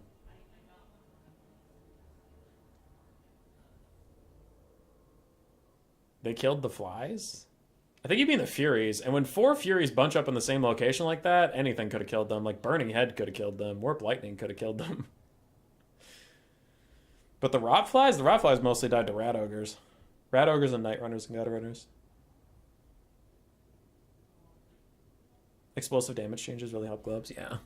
Globes are still kind of nuts. For sure. I don't think that game was a great example of why they are nuts, but I do think they are nuts.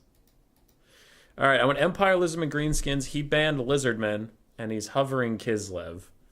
So we'll see what he ends up doing. The Rotflies? Yeah, the Rotflies dove straight into death. I'm gonna go Greenskins, Because I played Empire versus Kislev a couple times and I lost it pretty bad. So I'm going to do Greenskins. The green beans. The green beans with only a generic lord. Huh. Okay, that could be a little tougher. The nation calls. I need the sound of thunder. All right, there's a lot of Empire support in chat.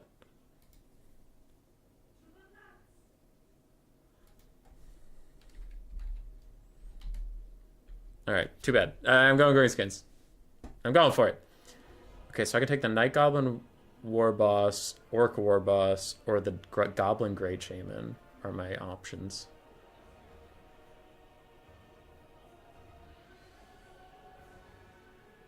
Okay.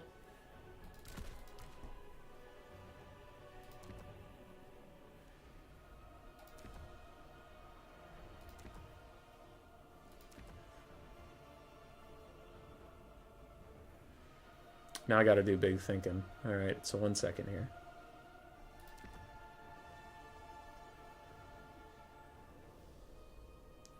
Goblin Shaman on a spider? Maybe. Spellbound, I agree 100%.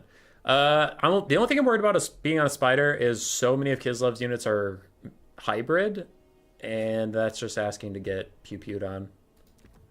And that makes me really scared. I don't like getting pew-pewed on.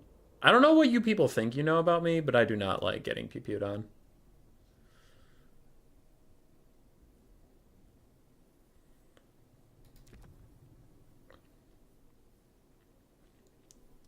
Go Great Goblin Boss. The Night Goblin War Boss? Night Goblin War Boss. I think I got something you're gonna like. I'm thinking I got something you're gonna like.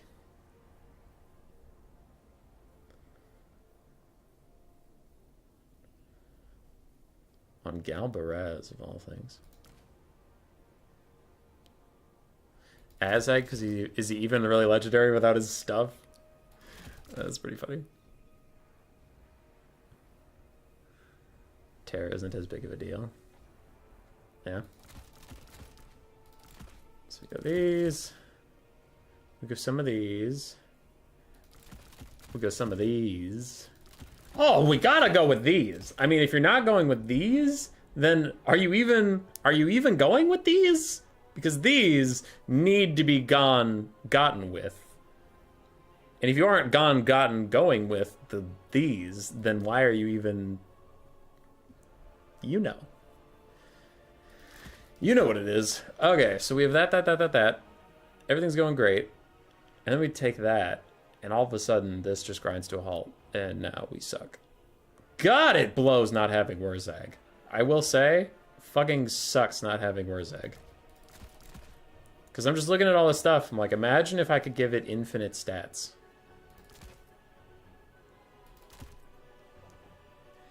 Imagine if the stats were infinite.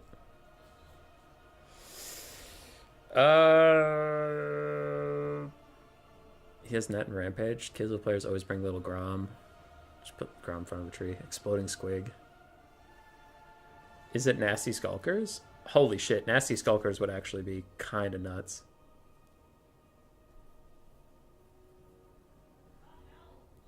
I have too much money. It's not a normal problem, but I have too much money, you guys. I have everything I want, and there's more money to be spent.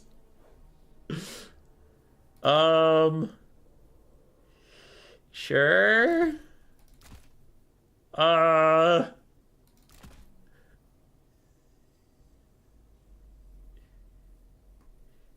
I could use some archers in case of bear blob. Okay. Give Boris the business? That would not give Boris the business. Leaf Cutter's tribe! Gonna go get some Kislev! Let's go, lads! Range Helm of Discord is too OP. I probably should have. But I went full rush. I don't know if this is a good choice. Like, this is how lost I am without Wurzag. Oh, you're right. No Boris, just Boyar. Boyar or Ice Witch?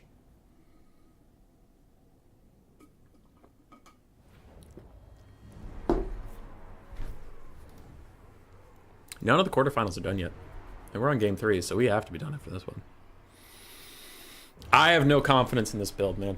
Because, like, as Umbrella's talked about, I am addicted to Wurzag when I'm playing the Greenskins. Because, like, Orc Borcav can be pretty decent, but only if you give them the redonkulous buffs of Wurzag's Bonewood Staff plus a shit ton of, like, Wa and stuff. And without that, they're just, like, 24-26 Cav. That sucks. Aren't the Leafcutters, like, all the way in Africa? Yeah, but so is Khorne, so what do you want from me? I mean, wait, Kislev? Oh, shit. Yeah, I'm not using the right faction.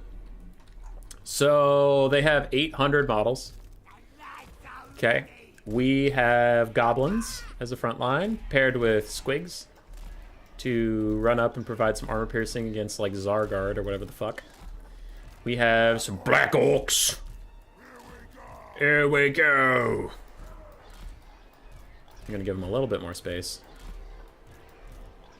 But we do have some Black Orcs. I do have a Goblin Shaman on a Wolf. Wee! Wolf Shaman! Which allows me to just go super mega with the rest of my build. I honestly have thought about a Rogue Idol too, but again, we literally just talked about this whole faction is hybrid. So I don't particularly want to take a really big, slow thing on a big map, because Galbaraz is a pretty big map. I didn't want to take a big, slow Rogue Idol on a big map and just get shot by Streltsy or Little Grom for free. That sounded like a dumb thing to do. But, yeah.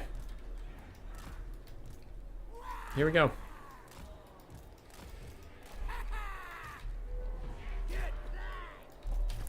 Boar boys are slow as fuck too, aren't they? Yes, they are. Green thumbs even. How's it going, Dark Horse? Did you win versus Sabrus? Did you win? Are you winning, son? 4 control groups. That is as many as my brain can handle.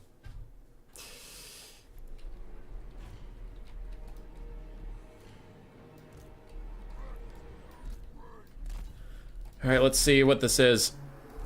There's a little Grom, so I'm happy my Shaman is hiding in the trees right now.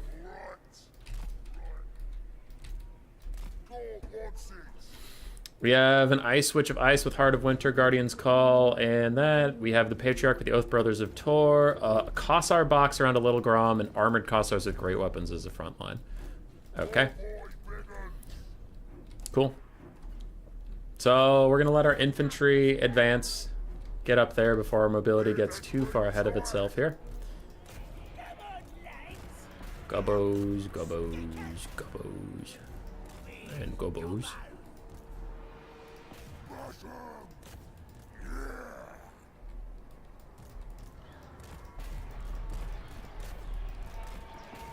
Little Grom is teeing off my Black Orcs, which is pretty mean if you think about it.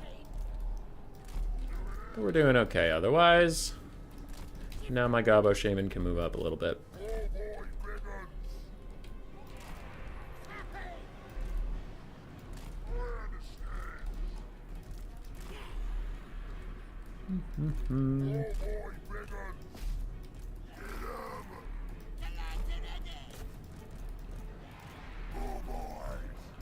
Okay. We're just over here to be distracting and annoying. We don't really want to fight. Though if they're just going to leave, I mean, we'll take the fight.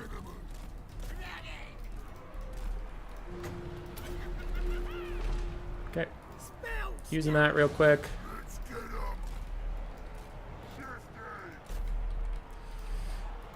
I'll watch out if that lady wants to come in and Heart of Winter us. Then we should probably move these Black Orcs back, but otherwise we'll just move up. Okay. So I'm gonna give these guys buffs of a Wa plus that spell.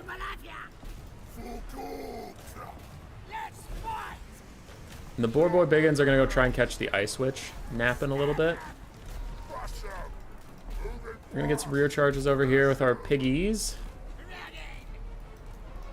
You guys will keep advancing. You guys will keep advancing. Don't even try it. Unfortunately, my Orc Boarboy Biggins are doing Boarboy Biggin things where they're surrounding a target, but they're not doing literally any damage to it, which is pretty cool. We do love when that happens, don't we? Okay. There's the Heart of Winter. Let's try and back out of that. You guys are already too committed, so I guess just stay in it, but anybody in that blob can try and get out. And you guys are getting a nice little charge over there. I'm going to lower all their melee attack with this. You guys have successfully killed those guys. And squiggies are going to run up here. Piggies are also going to run up here. But we are still firing in on them. Everybody keep firing in on the Oath Brothers. Really just keep them under pressure. And Black Orcs are up here. That's fun. Okay. So a lot of their buffs have worn off. I'm gonna give sneaky stab into these guys. Get in there for the Broken Tusks mob. You guys back off for a second. You guys back off for a second. Black Orcs and stuff come up here. What are you, Orc boys? Okay, Orc boys come over here. Still trying to deal with these Oath Brothers of Tor. Goblins can advance now. You're fine to just chill around, do whatever you want to do. We've almost finished off the Oath Brothers of Tor. Little Grom is aiming at my guy at last. Alright, run in circles, my friend. Run in circles. Get ready to war! We love wine! Wine and fighting. We love all that stuff. We love doing things. Lads, we just love doing things. Everybody in the blob gets minus melee stuff. You get... Don't even try it. Both Brothers of Tor are routing, which is pretty cool. Armored Cossacks are going to go get charged. And that's not a Heart of Winter, is it? It doesn't look like it's a Heart of Winter. You guys aren't getting Heart of Wintered right now, right? Okay.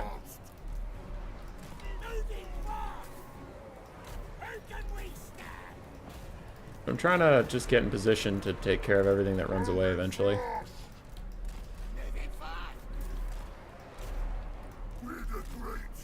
Balance of Power is not really being a homie right now. How is Balance of Power not being a homie right now? Hold on. What does it think is going to happen?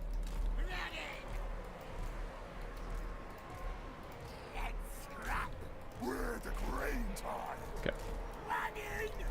The Skirmish Cav all needs to fuck off for a little bit. Broken Tusk Mob can fuck off for a little bit. We honestly just need to let them rout. A little bit here.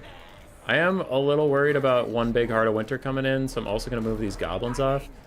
But yeah, if we let them rout, then we can actually leave this area. And that would be good.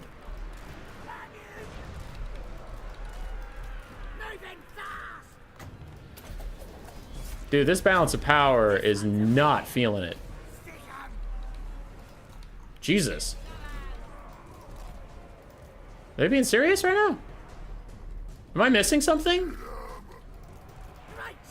Look at that Balance of Power. It's like not gonna army loss me, but it's trying.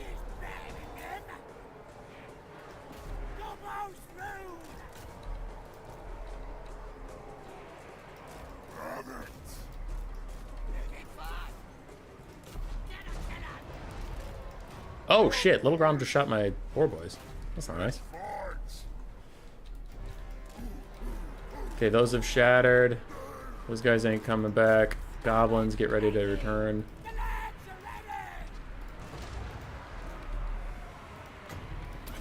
I'll lower all of your melee attack, god damn it.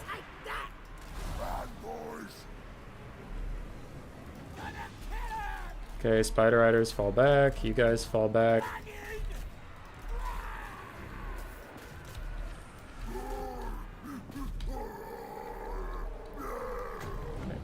I'm out of range to buff those up.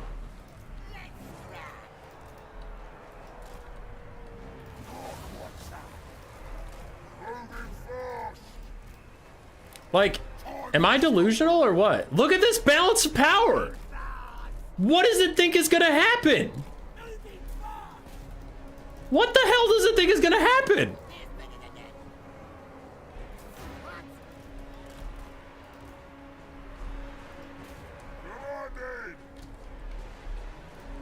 How does it actually think I lose this shit?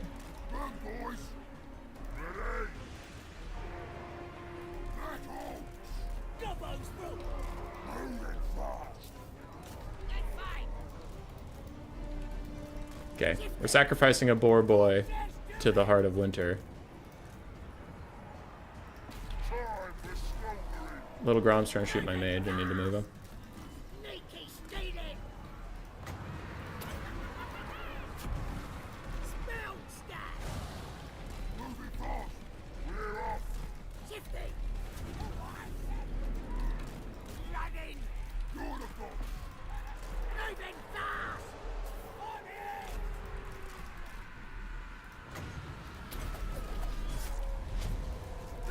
Okay. Trying to dodge with my little gobbo friend.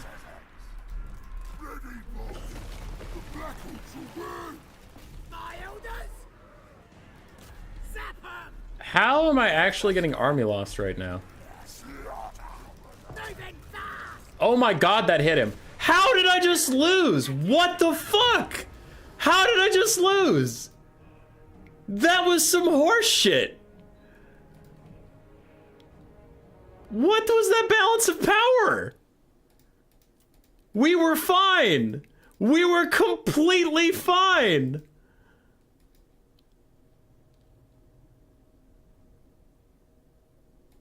What the fuck? We were doing fine. Why did it just army lost me out of nowhere? We had a ton of goblins. We had black orcs. We had boar boys that could continue cycle charging. Why did it just decide we lose? We were up in value by so much.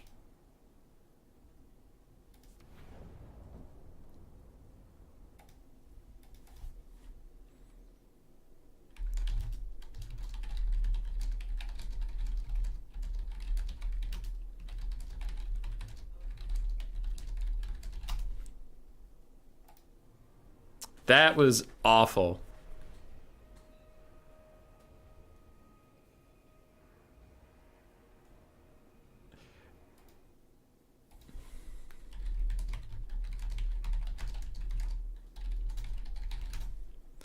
Never take a cheap lord. I mean, I kind of had to, but yeah. Because with the setup, what am I going to take? Night Goblin Warboss is cheap. Orc Warboss isn't cheap, but for all the wrong reasons. And there's the Shaman.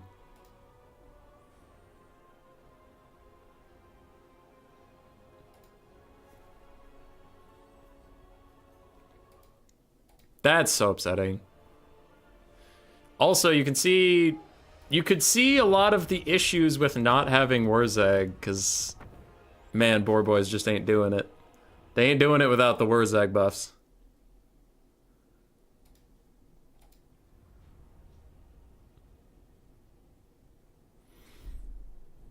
That ammo must be worth so much, I guess.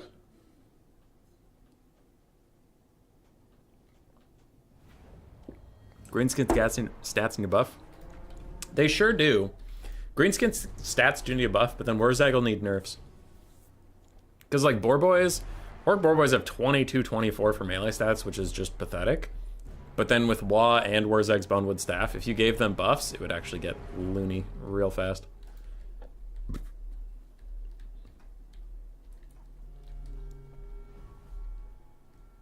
I'm waiting on a semifinal. So far, there are two semifinalists, Hardest Warrior and Lucinia, but they are in different semifinals, so we're waiting on a game. So I just wanted to see what happened with this. So balance of power is about even here, as I completely envelop them. Both Brothers of Tor get pushed off. Cossars of Spears just lost their Kislev passive.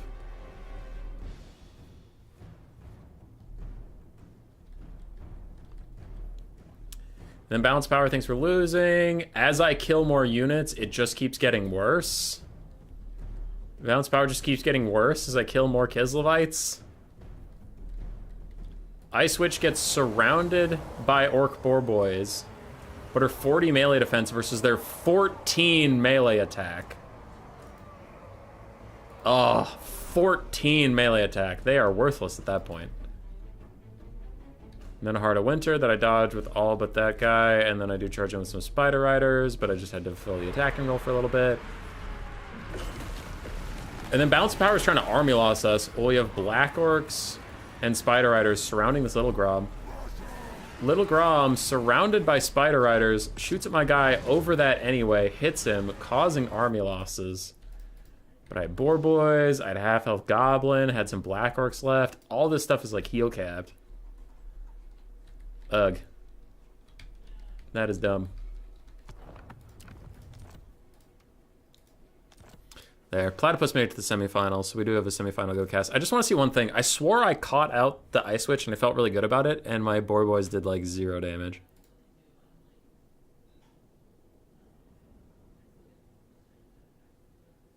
Spinners would have been tasty. Greenskin stats new above. Yeah.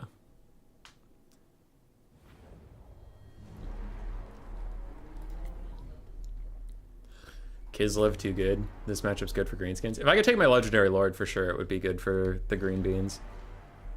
I still think it's upsetting that we somehow lost that, but yeah. At one point in this like fight that happens in this region, I catch her out.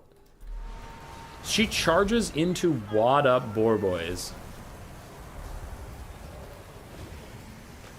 She is on a bear. I'll give her that. I thought she was on a horse. She's on a bear. And then I have the Broken Tusk Mob countercharger. So she's surrounded, and she's not even a Foot Lord. She's on a large model. And she's just not taking a lot of damage. There's a Ciliax Lullaby from the guy. There she starts taking some good damage. And then I have to back off for the Heart of Winter. Okay, so there was double heals in there. There was the passive heals of the Patriarch and then the Lullaby. So they actually did do decent damage there. I was wondering how that went down. Okay. Because it, like, without knowing that she was getting double healed right there, it just looked like her health bar wasn't going down. It's like, wow, Broken Tusk Mob. I gave you the world. Love your content. Hey, thanks, man. We do our best out here.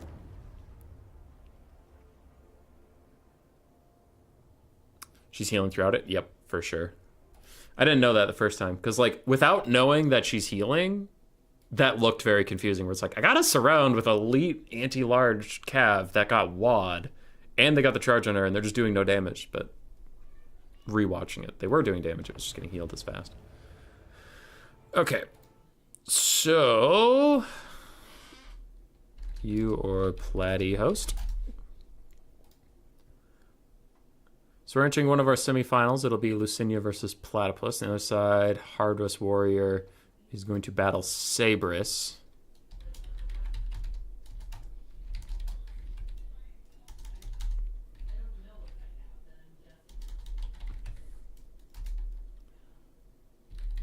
Your series, I'll catch you if you're still going after top one. Okay. Yee.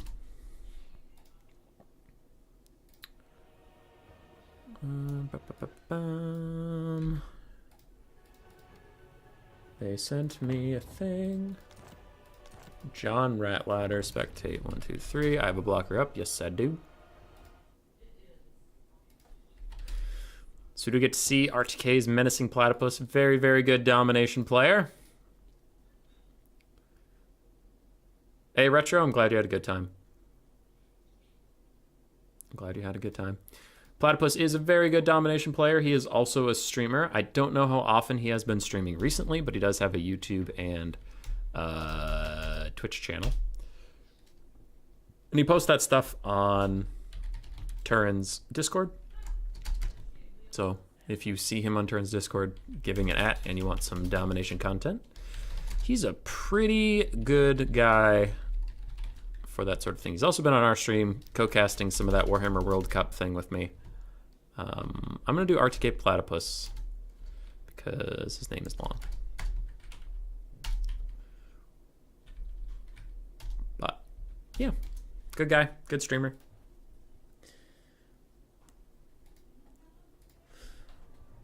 Greenskin Cav is great with Warzag. It is. That's why I'm saying if they get a generic stat buff on their Cav, they're going to need a nerf to Warzag's item. Because you can't... They can't just raw buff their stats, otherwise Warzag will be a little silly. TBH. But with Warzag? Hell yeah, dude. It was a good game. It was close. The big boss is really good for sniping. That is true, Umbrella, but I don't think that was going to work there. Because Kislev tends to blob up like that. So I was never really going to isolate their lord. Without, like, the bears being nearby to just come kick his ass. And I worried that I worried my lord would get sniped. More than I was worried about sniping their lord. Because I didn't have any melee units that could really snipe a lord super well. And Kislev does. So I took a cheap lord. That was also my caster. And I went super wide. And it worked for a large portion of the game. It's just a couple blunders.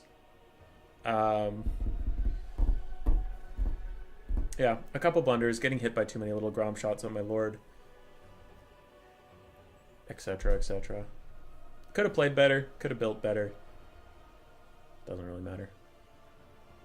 I picked Dark Elves and Khorne. Platy went VP, so it's going to give you something to comment on. It's Khorne versus VP. Oh, wow. That sounds like it'd be good for Khorne. Because, I mean, Minotaurs should be able to just body through whatever the coast can hold up for a front line. Fury should be able to chase around Gunbat, so I can't see you getting Gunbat cheesed. I guess it is a little bit of build roulette, where you kind of have to guess what the Vampire Coast is bringing. Because if you go full ground and they bring an air squad, and you have nothing to deal with that, you're going to lose. If you go, like, a bunch of Furies and they have nothing in the air, then the Furies are going to be a subpar combatant, so it could be a bit of RNG. I don't know. I also feel like Fleshhounds would do really well here, no? One problem would probably be Vampire Coast's depth guard with polearms. That could be tricky for Khorne to deal with, but I think if you bring some Chaos Warriors with dual weapons or Chosen with dual weapons, they could probably kill a nearly infinite amount of depth guard polearms. But yeah, one of the ways to generally deal with Coast is overloading them with Cav, light Cav and heavy Cav, along with infantry. But the problem for Khorne is they don't have the money to do that. Their Cav is too expensive, so you can only bring like one or two. And it's definitely about overwhelming them. It's not about having like one elite Cav. It's more about having a lot of Cav that can just keep them under pressure. I say you need 4 skull cannons. What up is Current Year? How you doing?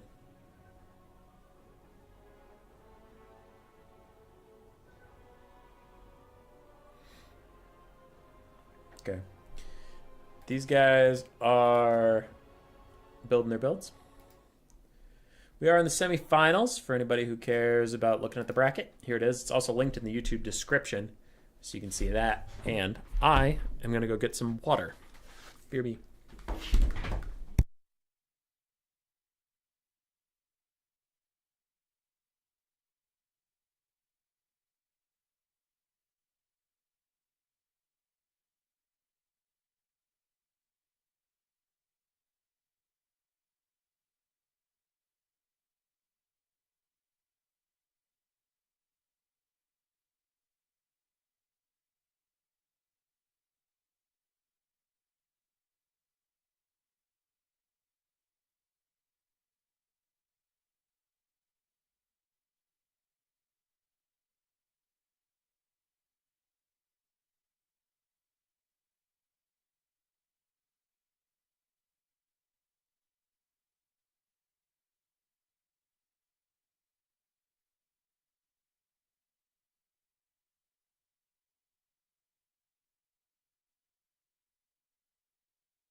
I'm back. Multitask like a pro. Got some water, took a pee, got a cookie. Ugh. It's good. I'm back. Really fun tourney idea, by the way. Feels like tabletop or special characters weren't used at all.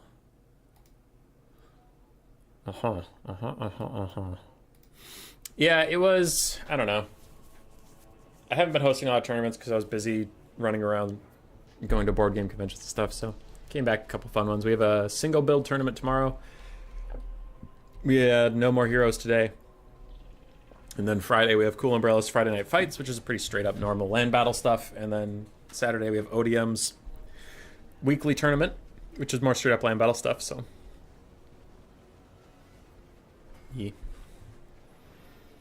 No instant Noctilus Malekith. That is true, though.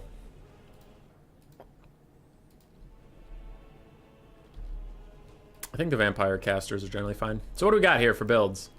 Who messaged me? Who the fuck? Cyrus, hi. Okay. Build's mostly set up, so we'll start going over the coast.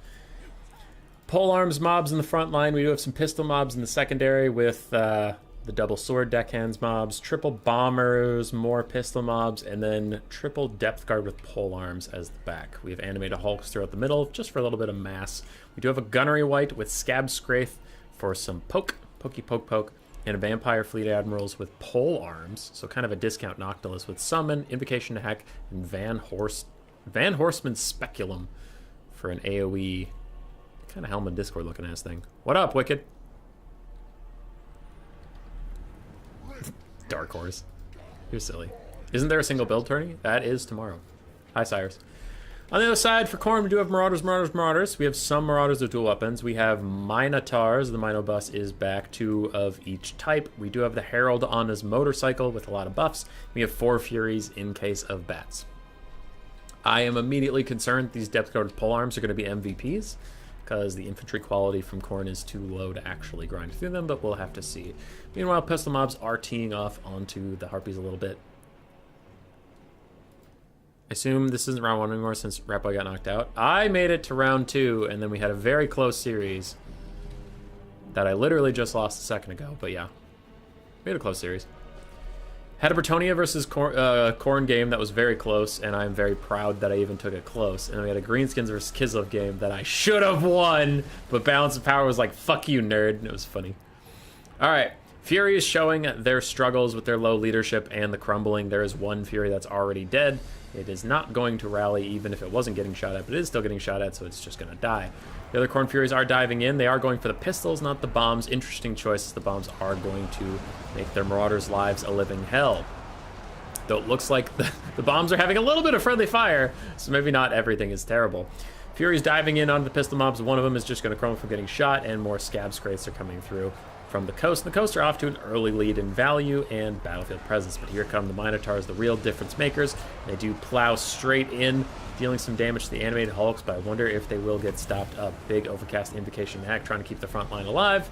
Good for them. Furies are already dead, and man, I think Furies suck.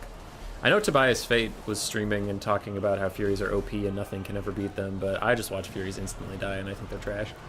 I think they're necessary, but they're trash.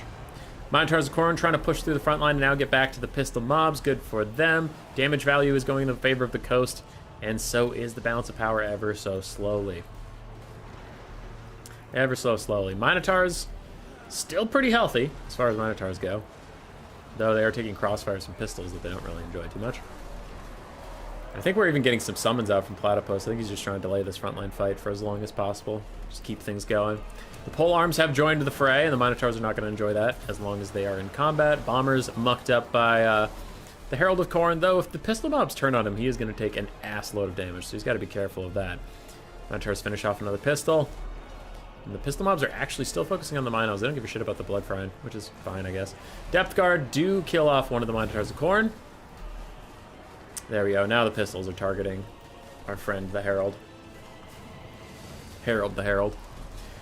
Oh, the crab gets caught out by 2 different Mino units, and he is already down to half HP. That's kind of wild, as these gunner mobs are just crumbling in the distance. It's fine. You have to kill them entirely, apparently.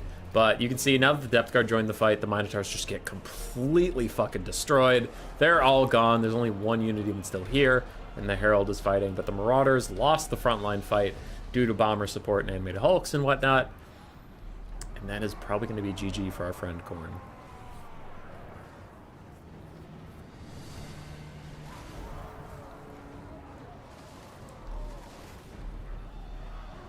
Oh, Cyrus talking about being awake way too late at night. Go to bed! Go to bed, Cyrus!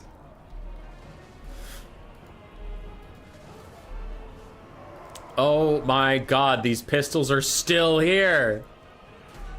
CA, how is this working as intended? How? How is this working as intended? Those guys have been fucking crumbling since the Furies attacked them at the start of the game. That was 3 minutes ago. That's 3 minutes of crumbling and they're still fucking here. Crumbling is not working as intended. I don't care what CA says. This is not a smart game mechanic. Crumbling is dumb. Crumbling is dumb. But yes, the Minobus will not be achieving victory this day. I don't think they can kill all these Depth Guard. We have one here that's very healthy, one here that's not super healthy but has tons of room to grow and can get indications in the heck. And there's a third one all the way over here, it looked like. Buffed crumbling damage twice now. It's like triple game 2. Is it triple game 2? I don't know what it was in game 2. I think leadership was lower in game 2, so then stuff like went to disintegrating faster. Furies struggled. Minotaurs, did okay. Herald did fine. Marauders struggled. For the coast, they did fine. Polearms did great. Animated Hulks just held back the tide. Bombers did okay. Polearm mobs did fine. Those guys did fine. Pistol mobs did really well, considering they're only 300 gold. Boop. Blocker. That. Update score. Get Platia's point. Heals were weaker. Heals were also weaker.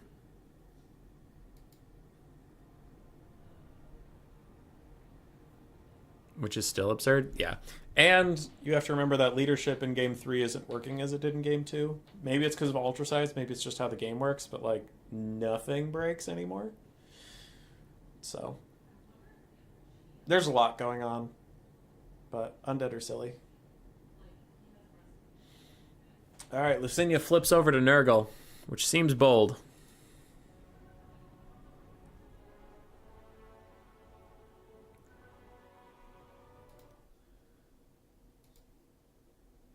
Like a lot of health, triple of 11. Oh, triple of 11 per second does nothing, true.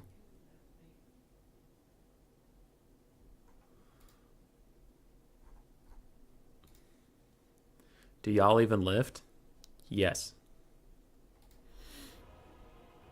Crumbling should ramp up in damage like how disintegrating debuff works. Yeah. I agree. I don't agree often, but I do agree now. Today. This day.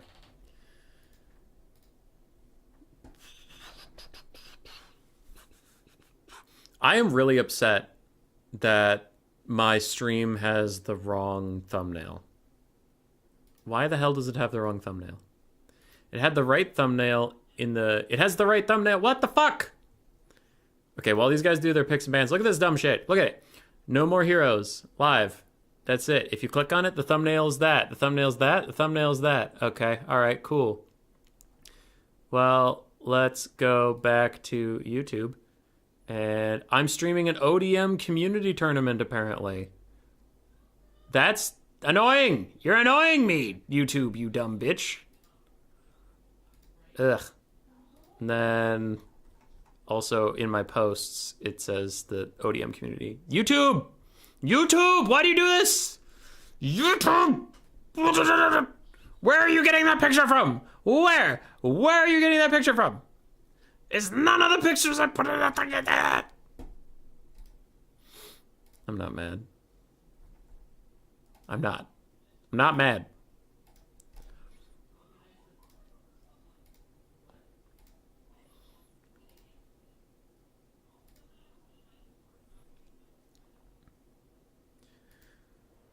Is this the finals? No, this is a semifinal. Ogres versus Dark Elves? God damn it. Alright, I think this is super Dark Elf favored. Now, maybe without Legendary Lords, it's different, but Dark Elves do have armor-piercing missiles, anti-large and armor-piercing missiles in the form of their Scourge Runner chariots. They have Dread Spears, which are a very good spearman unit. Dark Shards are good here. Dark Riders, Beater Crossbows are pretty good here. Cold One Knights are anti-large, armor-piercing. You can take Dark Riders, which are very effective light cavalry. Like, the Dark Elves have everything you need. Everything you need to make this a good matchup for them on paper. In practice, it has been more mixed. Now, there is a lot of lore about this channel. If you don't watch every live stream, then you might not know that there's a grudging about this matchup where some people, in particularly ODM, but also just some people in my chat, say it's good for Ogres. I disagree. And then we saw a tournament where a bunch of jank-ass builds were taken by Dark Elves, and they kept losing with all these really weird builds. Like, they would take, like, not to be a dickhead, but they would take Bleak Swords instead of Dread Spears, which it's like, the unit costs the same. One of them has anti-large. You're fighting Ogres. Please take the fucking Spear variant. And so things like that. Like, Scourge Runners are super OP in general. They made it on my top 5 units of the whole thing list. They do arm-piercing anti-large damage. They're insane. And then, like, the Dark Elf players just don't take them. And then they get rolled. And it's like, fuck! Just take the good units! Anyway. It'd be fine. Like, it's fine if you don't take the OP stuff and win with it. Like, it's fine if you don't do that. But then, like, chat's like, see? We fucking told you that, like, you know, this is Ogre favored. The Dark Elves can't do anything because they brought Cold One Dread Knights and a Blood Rack Medusa and Lokir Fellheart versus Ogres. And they lost. Clearly, it's a good matchup for Ogres. I'm like, no, fuck you. If they took the same shit that Dark Elves take every fucking game and is particularly good in this matchup, they would have won. And a lot of players are like, no.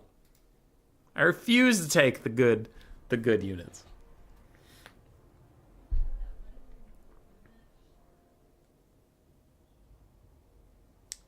Tree hammers? Tree hammerers? What? How are the Ogres going to deal without Graces? I don't know. I don't know what they'll use to fight generic Malekith. When Karth shows up and Hubby walks out. That was a good meme. That was a really good meme. I still think the Dark Elves were inting into Ogres despite Hummus. It is true. Seems bad for Dark Elves, to be honest. Platypus!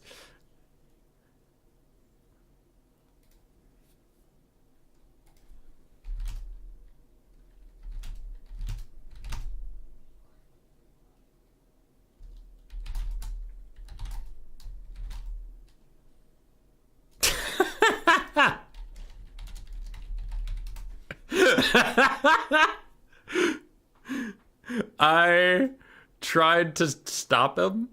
I was typing to Lucinia. He has 6 Dread Spears, which is one more than you can take. So he has too many spears.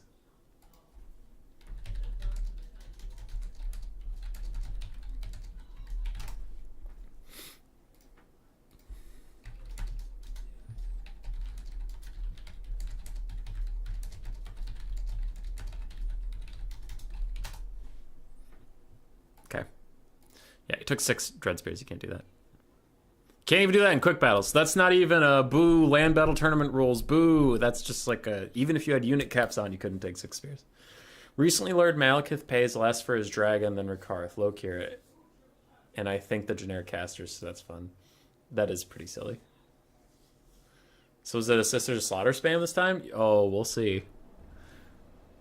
Ask if Platy cares. I mean...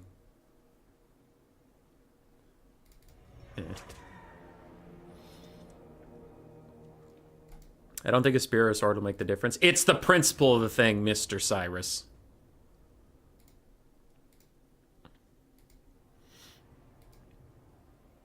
Alright. We should be good to go. Boom. We're back in. It didn't even take a second. It didn't even take a second.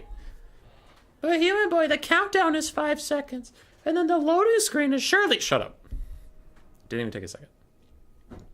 Triple Blackguard 5 Dread Spears, 1 Bleak Sword because he accidentally took 6 Dread Spears, 2 Dark Shards with shields, 2 Bolt Throwers, a High Beastmaster, and then a Dark Caster.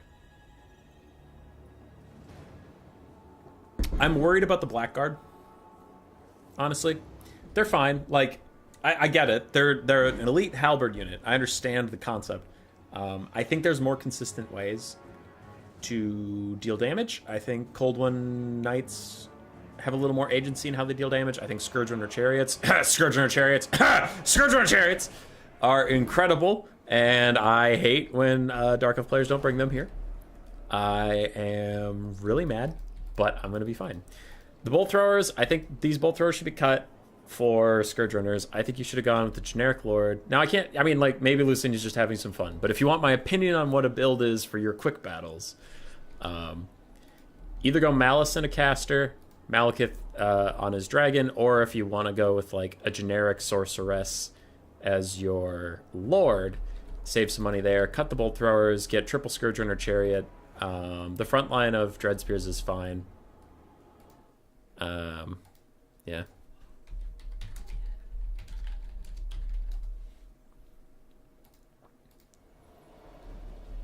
Yeah. I mean, the Blackguard are fine. They're not my favorite way of getting the anti-large out, but it makes sense. If he can keep his Blackguard behind his artillery units until Loud Butchers is shot down, the halberds can just carry. Yeah, I haven't really looked at the Ogres build. I don't know what they brought. Do crumbling units even count for Ogres? The Undead fans just... I've played Ogres into Undead, and it went pretty well for me, but I was playing into Tomb Kings and Coast. I haven't played them into Counts. Anyway, that's the Dark Elf build. Crumbling counts for the Ogres passive. If they are crumbling and you kill models, you get the passive. But them crumbling doesn't give you the passive. That makes sense? Like, if you cause a zombie to crumble and zombies are dying to the crumbling damage, you don't get those. But every time your ogre swings into zombies who happen to be crumbling, the zombies that he kills with his big stick count. Yes. I did message Lucinia about being careful about being too close to the white line. So we'll see. All right.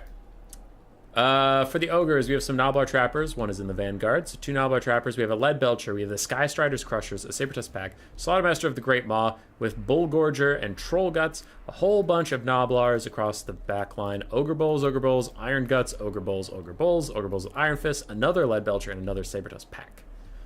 So we're going to see if these Lead Belchers can be kept safe long enough to shoot the Blackguard later on.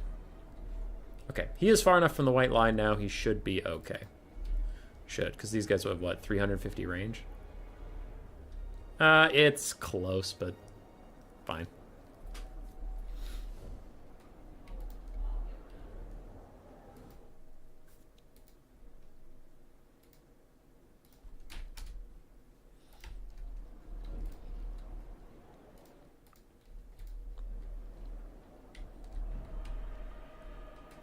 Okay. The Reaper Bolt Throwers are going to have to target Lead Belchers. I think that much is pretty clear. We also have the High Beastmaster. I shouldn't just gloss over him. We have the High Beastmaster with Beast Slaver, bonus versus large, plus some damage buffs, Tormentor's Sword for minus melee attack, and a net. And then we do have a Dark Caster with Doombolt, Power of Darkness, and Soulsteal. It looks like she Power of Darkness... Yeah, she Power of Darkness herself is where this damage is coming from. Because she's going to Soul Steal her later on. I think he wants to Soul Steal her for the damage. So he's dealing damage to himself to get Winds of Magic because he knows he's going to heal it up. And he's not really going to throw a Sorcerer's Dark actually into any danger. So, yeah. Hey, it's further than I've done, Black Knight. You know what? That's why we call you Black Degenerate Meanie Face Knight.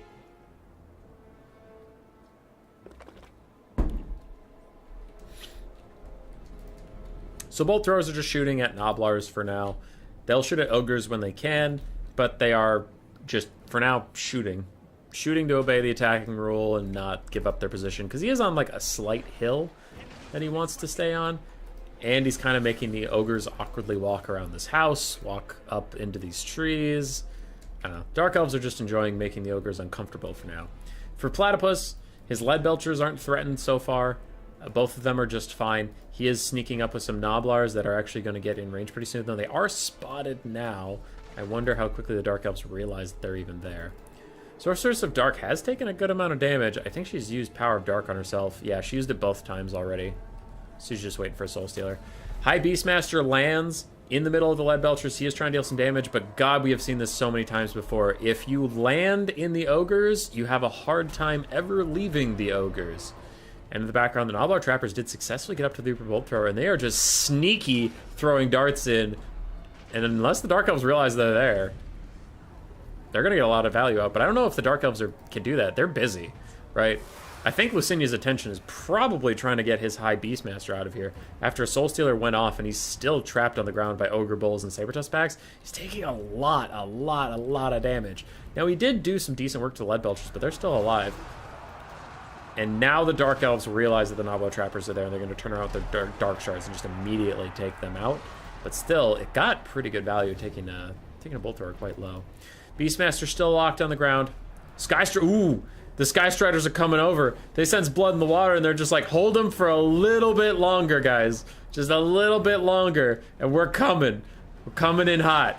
So the Dark Elf box is being approached. Now, anything outside of the box is currently getting bullied around. And they're coming! Oh, the Sky Striders are still coming. The Ogres are holding them down. The High Beastmaster now starts getting frantic orders to leave. I think he just noticed that the Sky Striders are coming in hot. He starts to leave, but he's still locked on the ground. Can the Sky Striders get a charge attack off? Nope! He gets up in the sky because for some reason, even with 75 speed, they just kind of stuttered themselves into oblivion and could not get up there.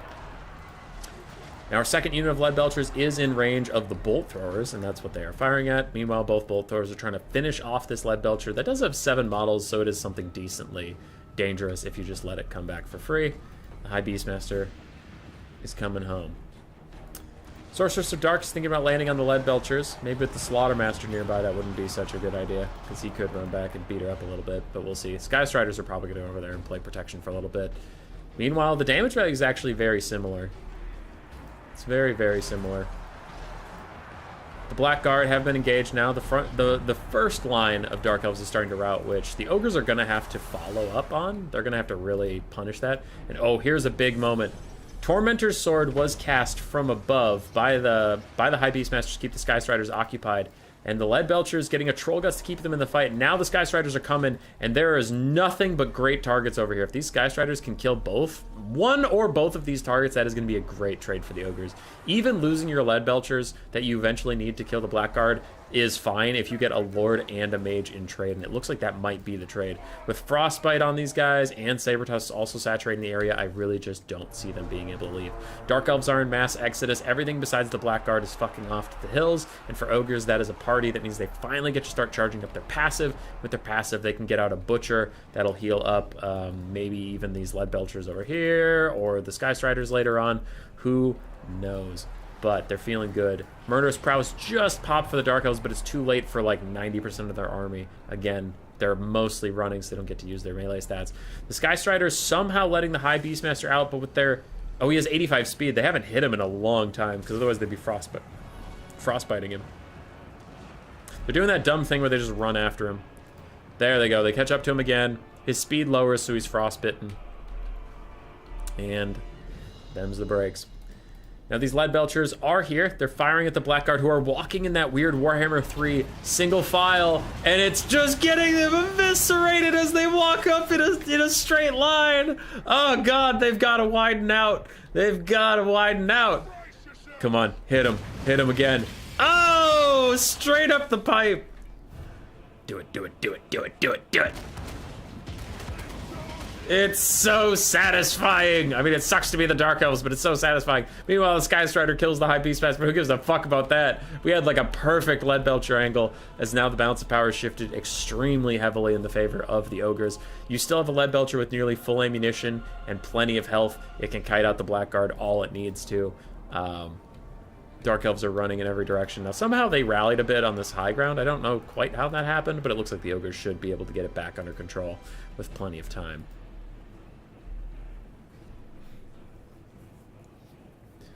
Soul Stealer isn't the nuke from Warhammer 2. It's more about that heal, yeah.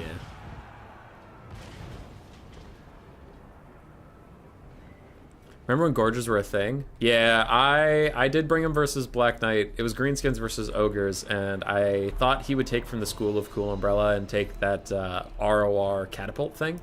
So I was going to have Gorgers in the distance sneak up on him, but they just ended up being a flanky tool.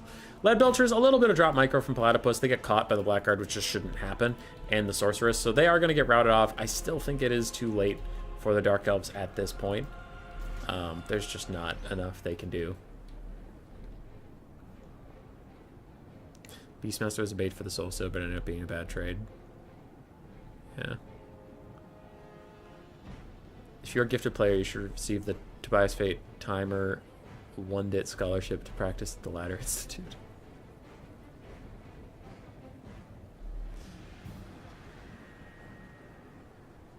I don't know what's going on with that stupid line formation. That was a pretty big get for the Dark Elves, honestly, catching those Lead Belchers. That is a pretty bad mistake, but it is too late for it to matter. The Dark Elf army is literally a 1/2 HP Blackguard and a caster. That is it. And the Ogres, I mean, we have Sabertusk, we have a Slaughtermaster, we have a full health Sky Strider. There's plenty. Look at those Crushers doing well. Are they doing well? Are they? They surrounded the Lord twice, and the second time they finally killed him, and they barely got any value. It's not their fault they did the dumb Warhammer 3 running next to the Lord instead of surrounding him thing, though. But yeah, that line formation from the Blackguard just killed him. That was brutal. You could see it coming, too. As they start to line up, you're like, no, don't do that. No, not that one. And they're like, all right, lads, single file, walk straight at them. Oh, fuck, they're shooting all of us. Oh, God, how is this happening? All right. Blackguard did okay. Honestly, did okay. They held for quite a long time while the rest of the formation completely collapsed.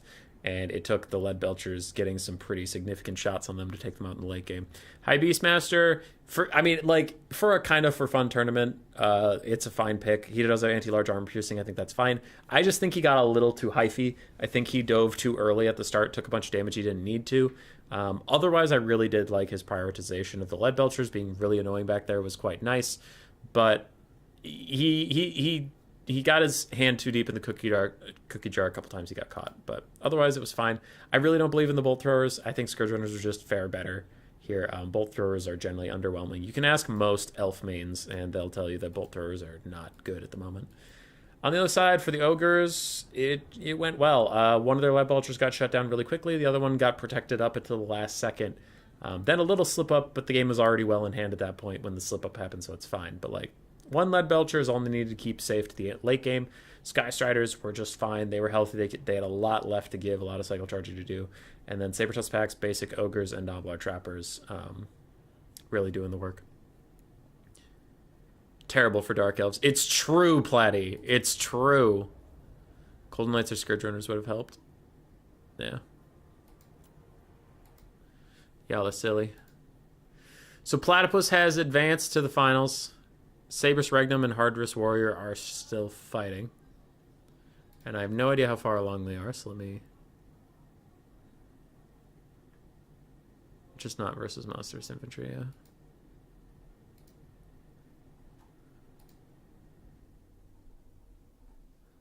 Okay. Tourney opponents. So I'll ping those two and see where they're at. How's it going? Just for a status check.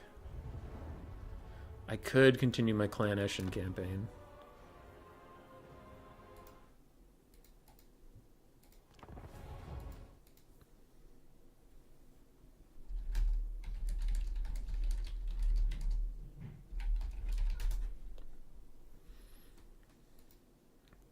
If I win this, do I get a hug? Hell yeah.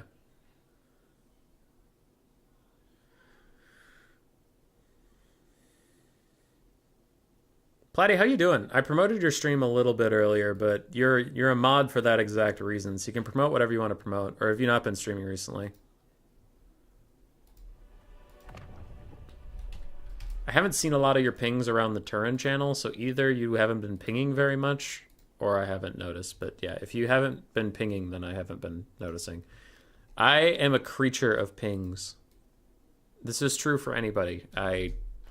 There's too many discords with too much shit going on. If you ping me, I will come check what you said.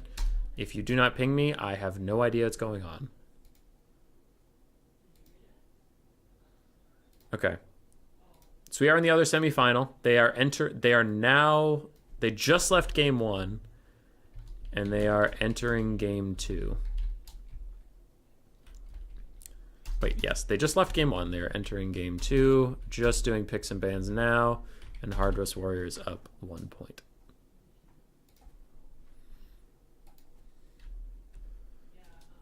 So it's the finish of this best of 3 and then a finals best of 3, and that's it for the night.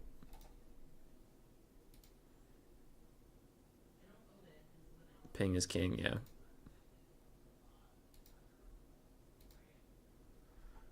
Yeah, sometimes people are like, did you see this thing I was talking about in this matchup discussion Discord? I'm like, fuck no.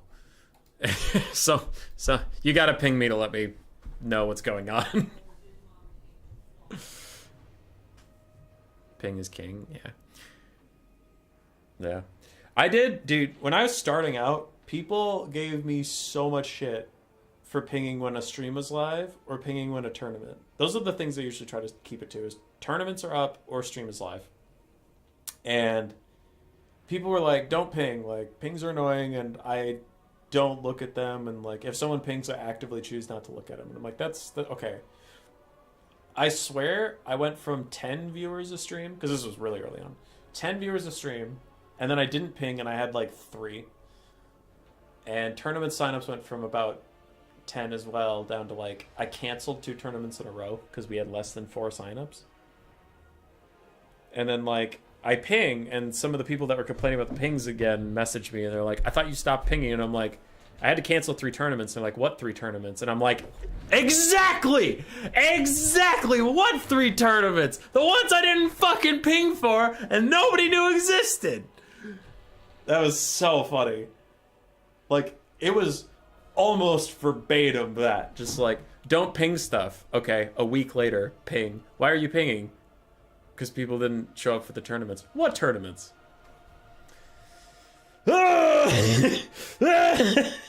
Strangle!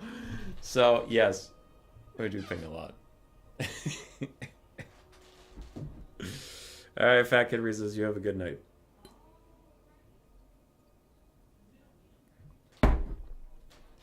It looks like Tomb King's instant ready up from Sabris. And Hardest Warrior switches to Slaanesh.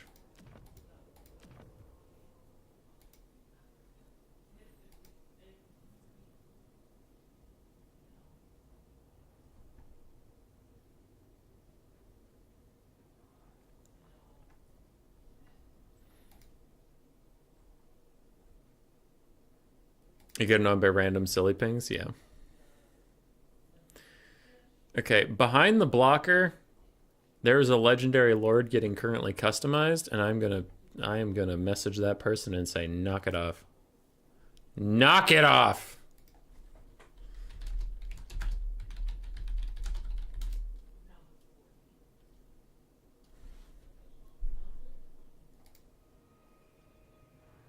Well, they didn't listen. So we get to see a Tomb King. Haven't seen one of those for a while. It's been a hot minute. We get an Akari. I don't know how that's going to go.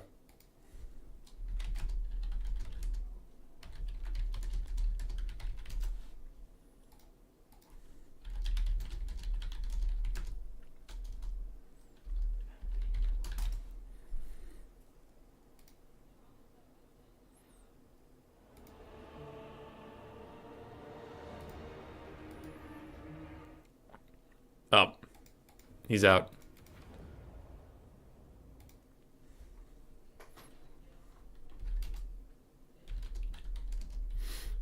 Okay. So the Slaanesh player has to remake their build because they brought an Akari.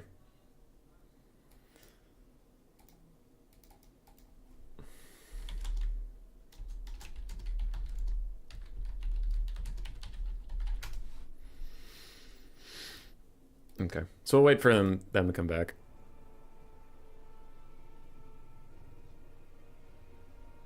Greases count as Legendary Lord? Unfortunately. It's just a habit. Yeah. It can be hard to remember the bit of the tournament you're playing in.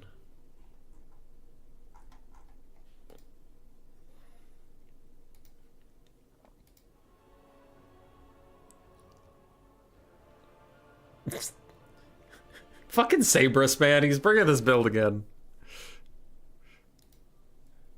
Alright, Sabrus instant readies up. Harvest Warrior is back. Gonna remake their build.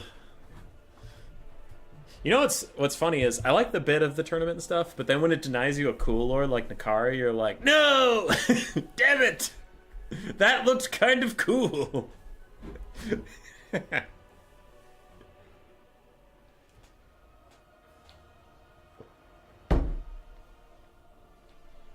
This is weird. Their build originally was kind of weird, and this build is also very weird. I'm ready for it.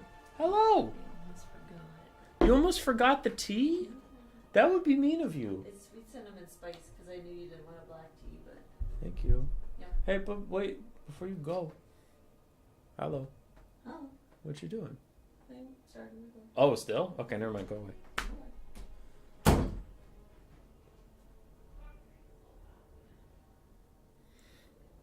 When I took that long break for a while, I asked Grace to make me tea. And she said okay, but she apparently almost forgot. Which would have been mean.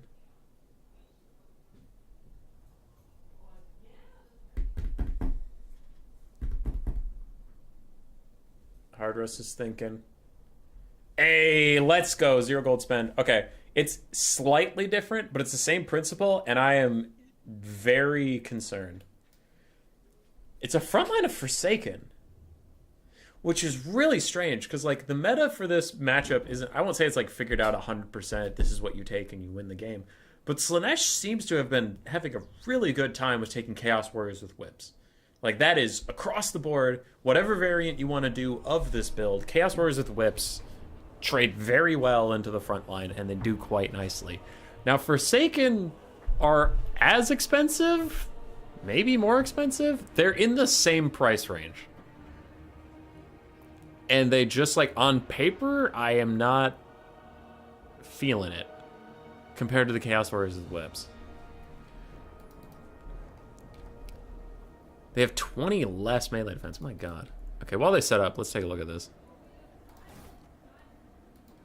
Chaos Warriors of Slaanesh with Hell Scourges compared to Forsaken. 34 less melee defense. 34. 15 less armor, less HP, less leadership, more speed, I'll give them that. Less melee attack, more weapon strength, slightly more charge bonus.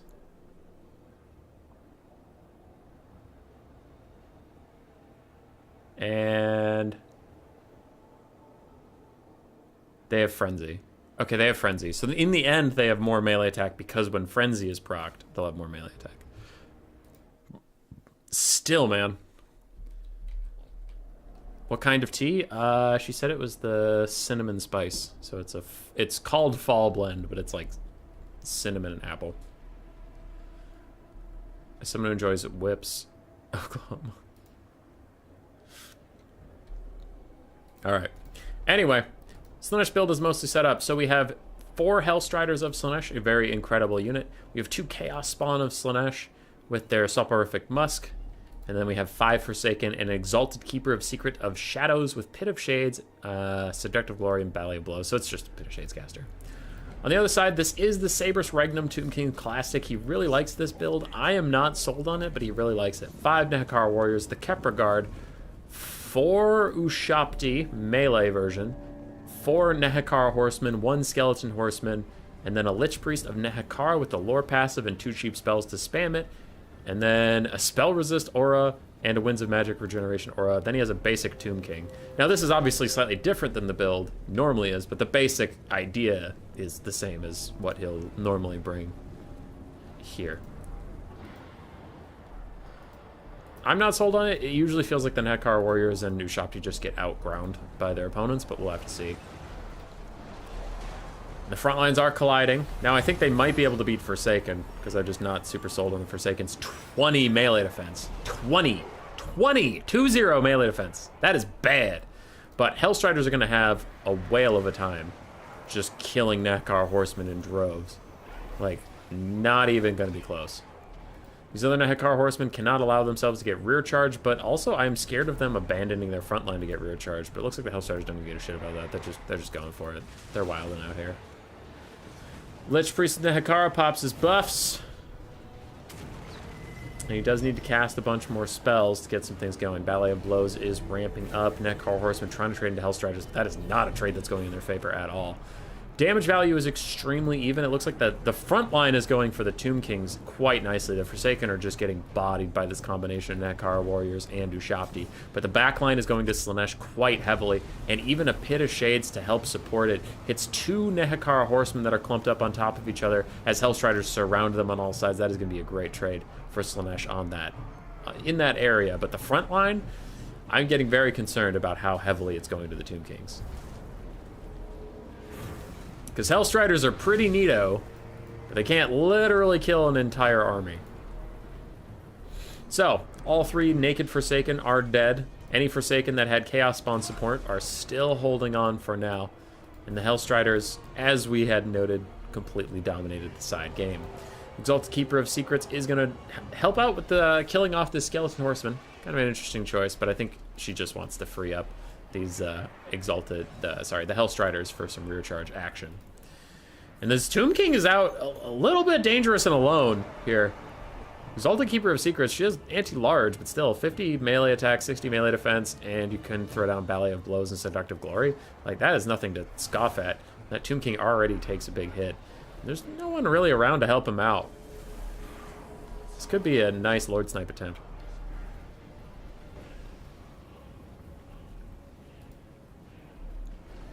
Frenzy is nice for the first contact, but after the unit's first drive, you're basically not going to get buffs first fight. Yeah. So the Exalted Keeper of Secrets of Shadows is trying to chase in that Tomb King. She pops Seductive Glory. Everybody around her starts rampaging, getting less melee defense, all that stuff. And the Hellstriders, Slaanesh, you can see that they're doing incredibly well versus these undead that they just surrounded, so they're very, very low in leadership and even getting in the disintegrating range. But we do have the Ushabti summon from the Tomb Kings popping up now. If the Hellstriders don't get out, they will take a lot of damage. And if they do leave, then that'll leave this Exalted Keeper Secrets all on her own. But she's currently just kicking the shit out of the Tomb Kings, so she's having a grand old time. On the other side, little blob of Nehekarans is doing quite well versus Slaanesh. I just wonder how much it matters, as the Hellstriders could opt out of this entirely and just leave this spawn to its fate and run over and help with this fight. Really route all these units, just kill them all off, kill the enemy lord and that sort of thing, rather than try and help with a lost battle. But it looks like they are just going to opt in. Now, they get a solid rear charge onto some Nekar warriors and Ushabti, so I mean, there is value to be had there. I just think it might be a little bit more optimal to go over here and help out what's going on this end. Now the Hellstriders, unfortunately for Hardress Warrior, were not pulled out, so that Ushabti summon did show up on top of them, did slap the hell out of them, and now they all ran off. Tomb King is still trying to hold his own, but all of his support is gone, leaving him alone. And I still think that Tomb King is probably dead. Hellstriders cycle charging to their heart's content. Not really afraid of anything. And Ballet of Blows is not active for this Exalted Keeper of Secrets. But this is an Ushabti summon, so it'll go away soon, and the disintegration of the Nekar Warrior means that any actual support for the Tomb King is gone, because those Ushabti have, 15 seconds left to their life. Chaos Spawn is gone, the Nekar and Blob starts to move forward. But we already have some Ushabti crumbling, and these Nekar Warriors crumbling. So if the Tomb King actually gets sniped out, that crumbling will just start happening even faster. And time is certainly in Slaanesh's favor here. Hellstrider's getting another nice charge out. Oh, that's right. There is a Mortis effect, isn't there? Yeah, that's right. Thank you for pointing that out, Spellbound. I kind of forgot the Exalted Keeper of Secrets has that. I lost this Tomb King build today. I'm not a believer.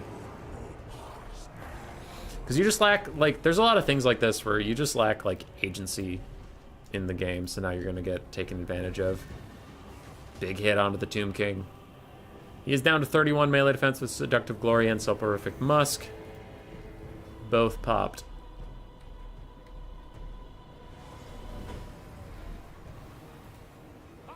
And the Tomb King does crumble and die. Without him, the leadership does go down. Nekar warriors, 2 of them are crumbling. We do have a full HP Kepler guard running around. We do have a caster of Nehekara. But I am hard-pressed to find how they are going to win this game, as a big rear charge from these Hellstriders is probably going to finish off the... Yep, finishes off a Nekar warrior, gets 2 more crumbling, and then a big Pit of Shades onto the Kepler guard is probably going to send us into army losses territory, as Slaanesh cares not for the friendly fire, but more for killing the last unit that's keeping this balance of power away from army losses, and there it goes. Savage Orc units, for example, are paying quite a bit in armor defensive stats just to get Frenzy. Yeah. It's generally why you don't see Savage Orcs anymore. They're kind of poop. GG. And we will go to the finals with Dr. Platypus. Bringing out Lightcap was kind of a weird decision. It's not like Slaanesh really play Kiter as missiles. Is basically fodder for the Hellstriders. Yeah, Nehekara Horsemen feel like trash right now. I don't know what the deal is, because they're actually pretty decent in Warhammer 2, but in Warhammer 3, they just feel god-awful. And then going up against the best light cavalry in the game, it was like doubly effective. Like, I don't mean based off of that game where they fought Hellstriders and they lost to Hellstriders, I think they're a bad unit. Like, no, I meant generally over watching a lot of Tomb King's games, I have been frequently underwhelmed by Nehekara Horsemen recently. So this was just extra bad for them. And when they got bodied, you saw what happened when Slaanesh got to just take over the field and do whatever it wanted to do. Now, I will say the Tomb Kings won the frontline fight pretty good.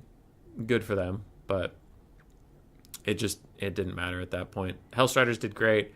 Spawn did fine holding it down. Keeper of Secrets did excellently. And the Forsaken, I still think Whip Chaos Warriors would be better, but they did okay. They did damage quicker than the Chaos Warriors would do, but they also lost, whereas the Chaos Warriors would normally win. So, GG. GG, well played. I demand the double Noble Chariot build. Yeah.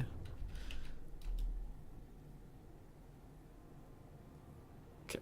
I'm going to see if Platypus is still here just chilling with Pegaz.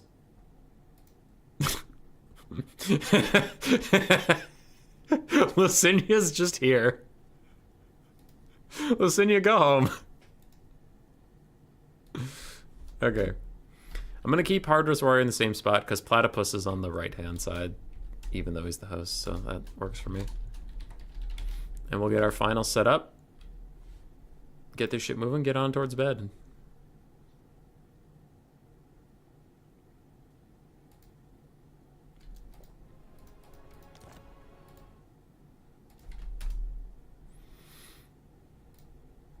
Finals time. Finals time. Finals time. Valley of Thieves, Sword of Torgald, and Prague.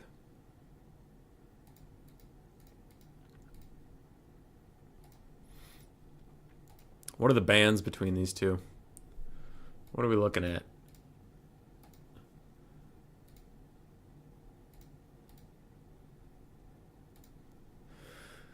So we have Grand Cathay, High Elves, and Tzeentch. High Elves, Vampire Counts, and Lizardmen. Okay, so at Lord of Change and at Platy, if we could do picks and bans here so I can talk to stream about it, that'd be nice. And then the bans are Grand Cathay, High Elves, Tzeentch, VC, Lizardmen are the shared global bans.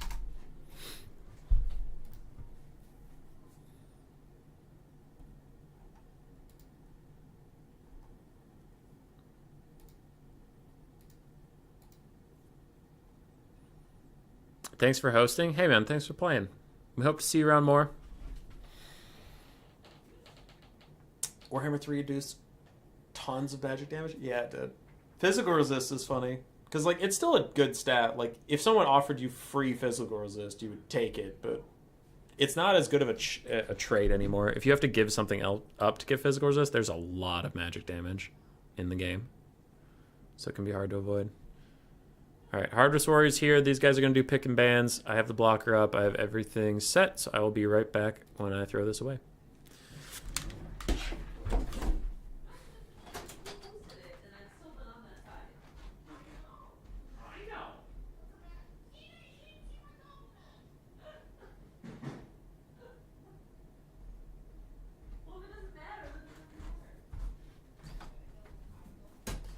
All right, I'm back. Ugh.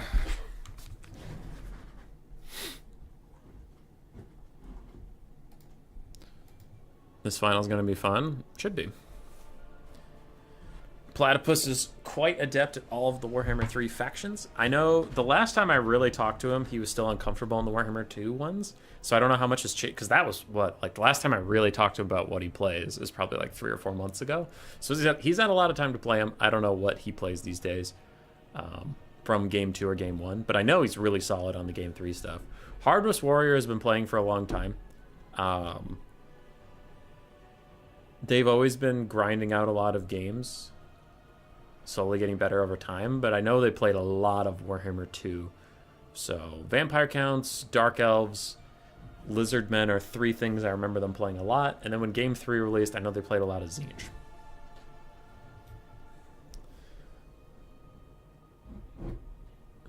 Mark of Slaanesh just gives 10% physical resist for free, and that's honestly the least important part of that mark. That is actually a very... that is a very good point, Tian. It gives army-wide 10 physical resist, and it's the thing no one talks about, which is kind of telling. But yeah, everybody talks about the ITP and like Strider and stuff. All right, Platypus goes Dark Elves, Vampire, Coast. Lord of Change / Harvest Warrior goes Dark Elves.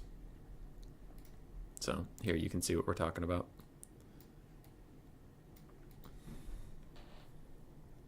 It's a Dark Elf mirror. That's probably the right way to go. Dark Elves versus VP could be kind of tough, especially if you can't take Noctilus or anything. Locks you into a basic Caster Lord. I think VP has some teeth in that matchup, but Dark Elves are very, very strong. Can the Lords still have cool hats? Yes, they can. Gala, also hi.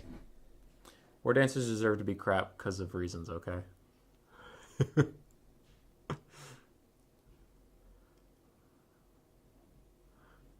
Big with Marcus Slash's buff and movement speed and ITP. Yeah, ITP is great.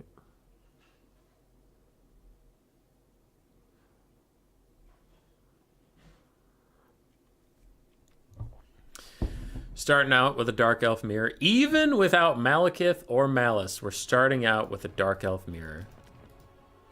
Guys, I can only do so much. They're on the blocker.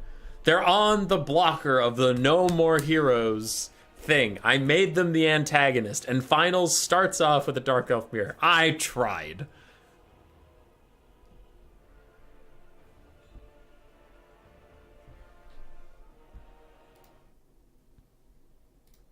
I fucking tried, you guys.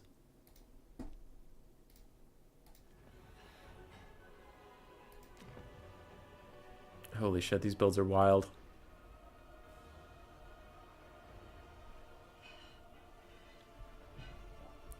5.5. Yeah, TN, that's true. Does anybody remember Sartorial in game 2 was nuts?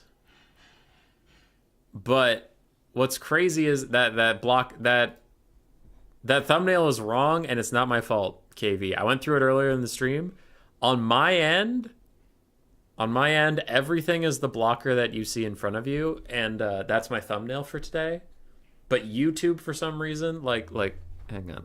I need to vindicate my name again. So look. Left screen. We're loading into game. I'll be quick. Left screen, no more Legendary Lords and Heroes, but it says ODM land battle stuff. And then you go down. Wait, live posts. There we go. And in the file, it's no more heroes, no more heroes, no more heroes. All that stuff says no more heroes, but like for some reason YouTube's just like, but he meant Odium land battle stream, which was my last stream. I don't know what the deal with that is. Also, we have videos scheduled out till February 25th. I have videos scheduled out to a month from now. Right now. So stop sending me stuff. Stop sending me combat. Stop sending me content. I don't want it anymore. Get the fuck out of here. All right.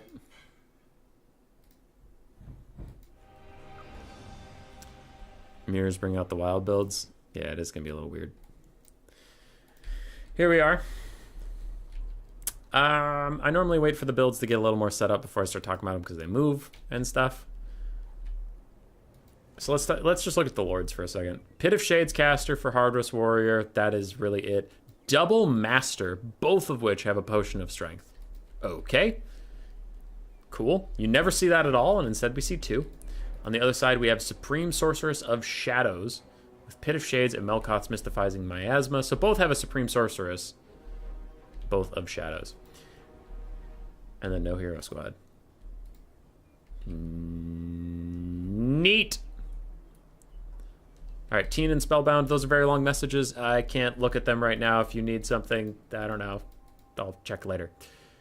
So for Hardress, we have 6 shades. 4 of them are regular. 2 of them are dual weapons? Yes. Then we have 2 Dark Riders with shields. We have triple Scourge Runner Chariot, double Master on horseback that we mentioned earlier, and a Shadows Caster. For the side of Platypus's Dark Elves, we have triple Bolt Thrower, double Dark Shard with shields, front line of Bleak Swords. Wait, no, those are Blackheart Corsairs. Blackheart Corsairs and Dread Spears, a back line of Witch Elves, Blackheart Corsairs, and Dread Spears. Then we have 1 Cold Knight and 2 Dark Riders.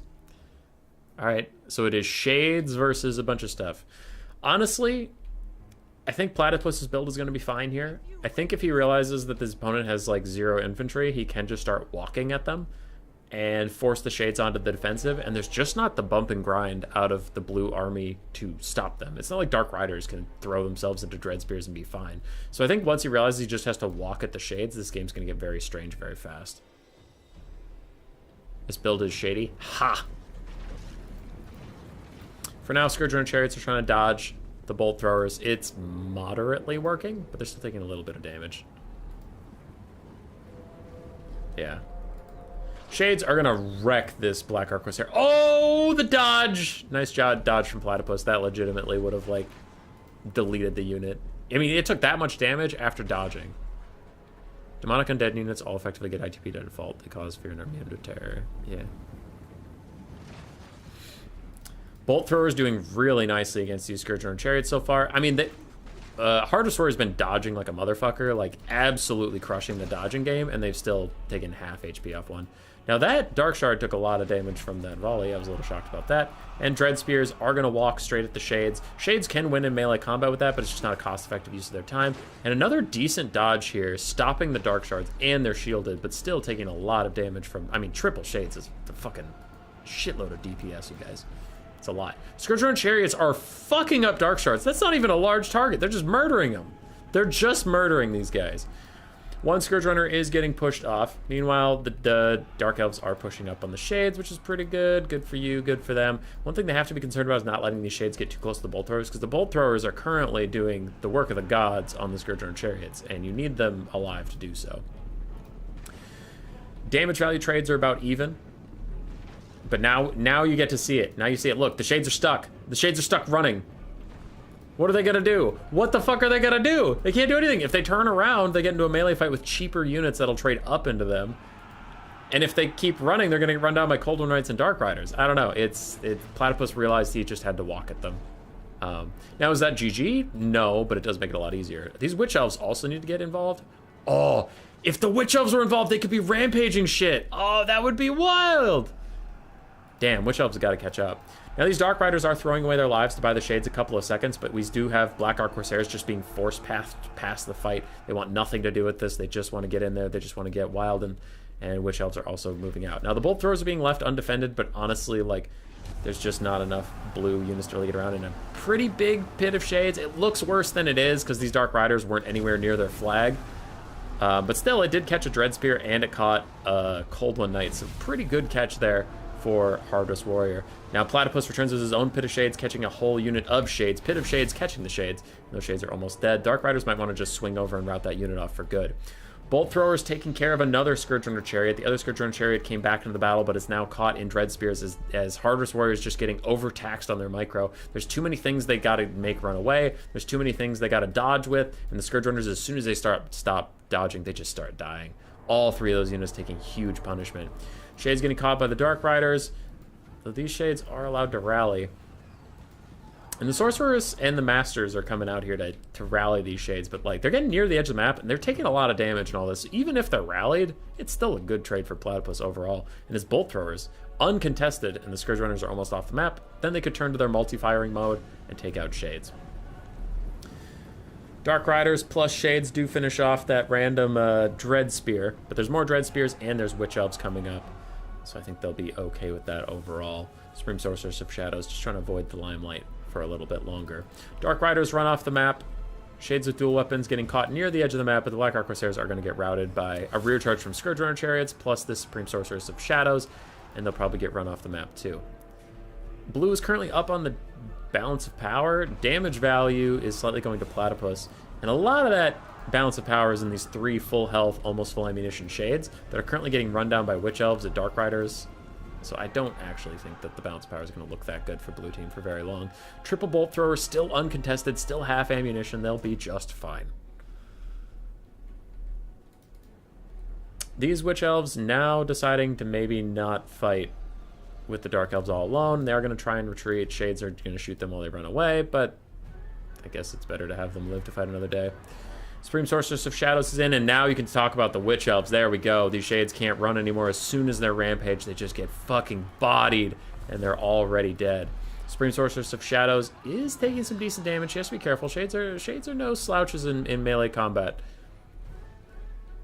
It's just coming back. Now, a dangerous thing could be these Dark Riders rallying, coming all the way over here to hit the Bolt Throwers in the back. That needs to be something that Platypus needs to be aware of.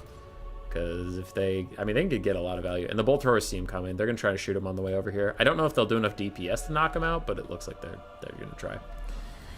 Witch Elves and Dark Riders and Dread Spears still chasing things, and the Supreme Sorceress is just getting free attacks all day as long as these Shades want to keep running from her. And if they don't keep running further, the Black Arc Corsairs are going to catch up. The Witch Elves are peeling off. They just want to touch one model. They just want to touch a Shade. The Madness of Cain is on them, and they rampage. That is another dead Shade. Very nice. Scourge Runner Chariots with actually a good amount of ammo coming over, and Platypus needs to pull this Supreme Sorceress of Shadows the fuck out of here. She needs to leave. Dark Riders charging the Bolt Throwers.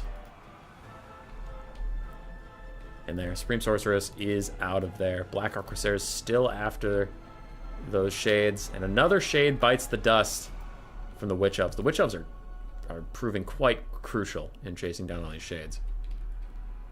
Dark Riders did get to the Bolt Throwers, unfortunately. The other Bolt Throwers are all trying to now shoot at them and free up their companion before he fully dies. He has tons of ammunition. He just needs to hang on for a little bit. As Dark Shards even fire in, there we go.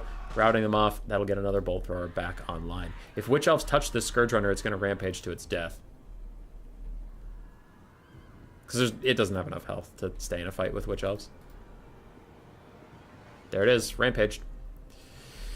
Sorceress needs to run away. Bolt Throwers are going to have to cover her retreat from this Scourge Runner that is just chasing it down. Black Arc Corsairs catching the Shades yet again. The balance of power still slightly in favor of blue team, but it is getting significantly better the more ammo is used off of things.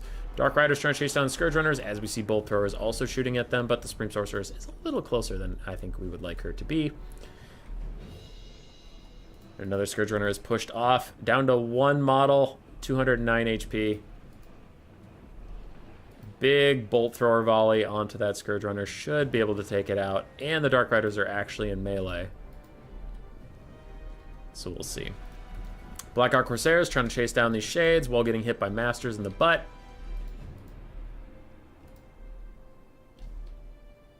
Where'd that Cold One Knight go? There was a Cold One Knight here. What happened to him? Guess it just routed. Weird. Dryad's got a weapon strength buff.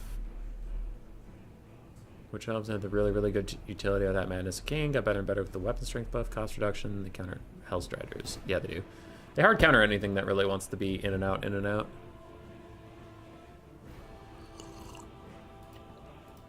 So bolt throwers are now firing into the shades.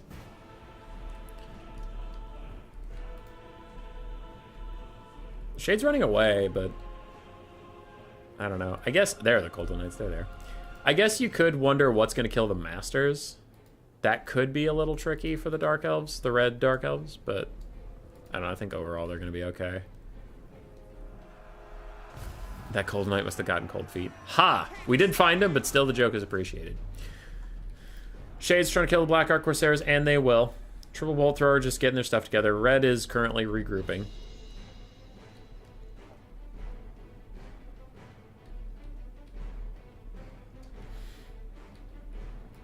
Now we have Melkoths and Pit of Shades. So I think if Platypus can find any of these blue shades, he can kind of delete whatever unit he really chooses to. Bolt throwers all immediately just start firing at one as soon as they get visual on it. And Witch Elves now the target practice for another shade. And that lady also has Pit of Shade, so I guess if it just comes down to red infantry versus blue, then that's going to be a problem. There's a Pit of Shades from Platypus. Catches another shade with the Pit of Shades, but it's a shade Pit of Shade. Not a shade Pit of Shade, not a shady Pit of Shade. It was a normal Pit of Shade that was shady. They will rout that unit, leaving only one. The Witch Elves are just going to charge straight into it. With Dread Spears nearby, I think these Dread Spears and Witch Elves have to stick together, because if the Masters want to just dive in, the Witch Elves will provide the debuff, and then the Dread Spears can poke them down. But they can't separate, and it looks like they are separating a little bit. Melkoth's Mystifying Miasma plus Witch Elves. These guys are way too slow to get away. They will get rampaged and killed. Very nice stuff. Some more shades are getting pushed off. Big Pit of Shades onto the shades from the shades with the shades. So that is very nice from blue. Killing off a rather healthy Dread Spear and the healthiest Witch Elf is going to be a big problem for Platypus. Now he might struggle with stopping power to actually kill those Masters. As the Bolt Throwers focus on the last shade, I wonder what they do about the Masters. Cold Knights are just going to take a charge onto this guy. Boom! Big damage! And the Dark Shards are offering a little bit of support. Bolt Throwers even change onto the Masters, just allowing Witch Elves to chase down these last shades. So the Bolt Throwers really go into snipe mode, and man, that's a lot of damage. Now, the Cold Knights do get pushed away by the Shades and by the Masters, but that one Master went from full HP to like a third. Bolt Throwers are still shooting at him, running very dangerously low on ammunition, and this Manticore caster is wondering what she should do. Madness of Cain will grip the last Shade, dragging them to the depths. I doubt they can beat these Witch Elves. The Bolt Throwers are still just getting all that good damage, and it looks like the Manticore caster is going for a maybe cheeky snipe attempt onto this Master. Never mind. She's just going to throw Melkoths onto him. And what do we have? 2 volleys left, 4 volleys left, no volleys left on those other ones. And the Shades will be killed off. And with the Madness of Cain from the Witch Elves, this Master cannot dodge the Bolt Throwers anymore, and he can't go to help his other friend. The Manticore caster of Platypus does get a cheeky little shot in, then run away. But with that Master routing, he also can't dodge. Looks like the Bolt Throwers are going to try and shoot him on the run. Just poke him down. Dread Spear is going to fight this Master. Another Pit of Shades onto the Black Ark Corsairs from the Supreme Sorceress of Shadows. And she is on a Dark Pegasus. She's not on a Manticore, so she is a less good melee combatant than this other Supreme Sorceress. But still quite formidable. Dark Riders will chase off the last of the Shades. Bolt Throwers trying to keep that Master on the run. He is down to -4 leadership, which means he actually could rally. Could is the key word. 3 volleys left on that Bolt Thrower. 0 on the others. And the Master is back. Dread Spears and a charge from a Manticore Lord could be the end of this Master, though. Oh, she misses the charge for literally no reason, but then she comes back around the other side. She hasn't even completed an attack animation yet. There is one, and she misses some horrible, horrible RNG. And now she's fighting a Master with the Potion of Strength. 501 weapon strength with some bonus versus large. She needs to get out of there. That was a really, really unfortunate double miss on the charge. Missed his model entirely, and then when she did swing, she just didn't hit at all. Now, the Dread Spears are holding down the Master. Bolt throwers trying to fire at the Flying Lord. The Manticore caster is trying to get out of here. She tries to dive onto the Master. That time it is probably going to miss. There, a charge attack finally hits, and a Melkoth's Miasma on him to reduce his speed. I think that was just so the Manticore could catch it, but Manticore is going to try to fly away again. Bolt thrower shots hitting that other Master as he sits in Dread Spears. Manticore caster is back in the sky, running around. 2 volleys left on the Bolt thrower. Dark Elves are barely hanging on to life on all sides. It is soon going to be just the Lord versus the world. Bolt throwers are firing in, but this Manticore caster misses another charge, and another Pit of Shades comes in. This one onto the healthy-ish Dread Spear. They need to dodge, but they are not going to dodge in time. They will get partially caught in it. No, it's overall a pretty good dodge, honestly. Pretty good dodge. Manticore caster is trying to catch up to the Master, but fails. Gets up in the sky to avoid the charge. Dark Riders get in on the charge instead, hitting the Master in the side. Bolt thrower crew is officially out of ammo. There's no more ammo for the red side at all, except for these dark shards in the distance. They do have 31 models, which is actually pretty significant. Manticore caster is just trying to dive in. Misses another charge attack onto this Master. Just cannot hit a charge attack to save its life. But Melkoth's Miasma plus a charge attack that actually hits this time is going to rout that Master yet again. But a rear charge from the Flying Horse Lord. The Dark Pegasus chasing down the Manticore caster, just trying to get out of there, just trying to get to the Dread Spears, trying to get some support in any form. Leadership wavering, but the Dread Spears are going to get here, and the Spring Sorceress of Shadows is a terrible, terrible combatant.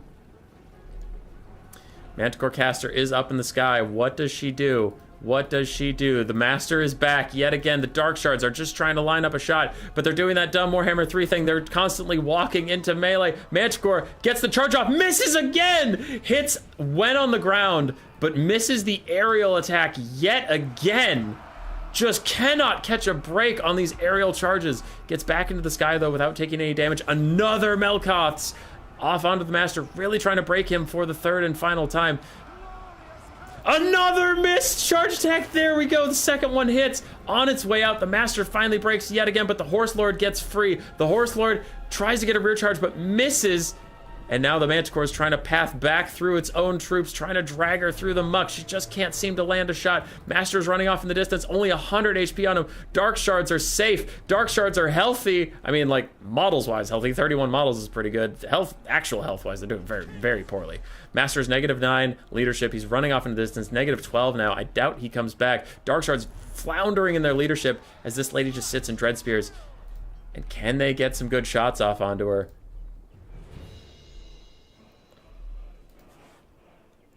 Master is running off the map, and he is gone. Without the Master, that leaves just this lady. She is surrounded by Dread Spears, and that'll be the game. There's no way she gets out of here, especially with Dark Shard support, especially with a better caster nearby with as much HP. Big Dark Shard volley, balance of power shifts, and that is that.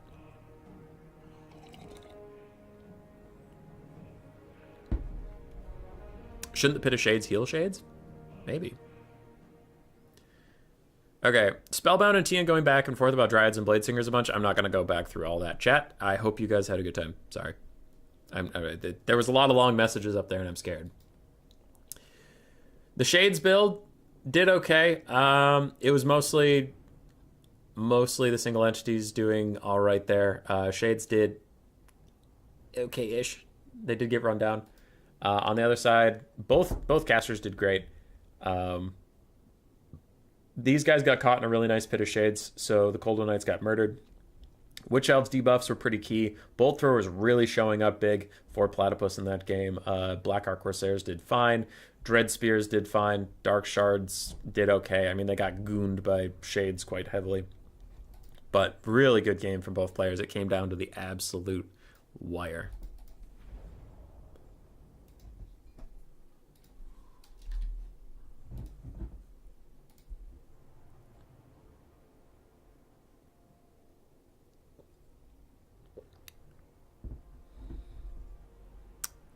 Witch Elves are MVPs showing their boobs to everyone? Yeah. Imagine if Tobias Fate saw Hard Russ's build. Yeah. I liked that, though. That, like, very quickly, Platypus realized what he had to do. What triggers the Rampage? Bolt Thrower good. Very nicely done, Platypus. Very, very nicely done. Bolt Thrower good. What triggers the rampage? If you're beneath a certain health threshold and you have the rampage like effect applied to you, you'll start rampaging. I think it's health. It's not leadership. And then I think there's certain tiers where you can rampage, or there's a cooldown. I don't exactly know how it works. I can feel how it works, but I can't tell you how it works. Like I can usually feel in the game if something's going to rampage or not, but I couldn't tell you what causes it. Anyway. So one thing that Platypus did really well there is, and I can't stress this enough, is situational adjustment. His build was designed to sit there, protect the Dark Shards with a front line, shielded front line, and let the Bolt Throwers do work. Cool. That's a good build.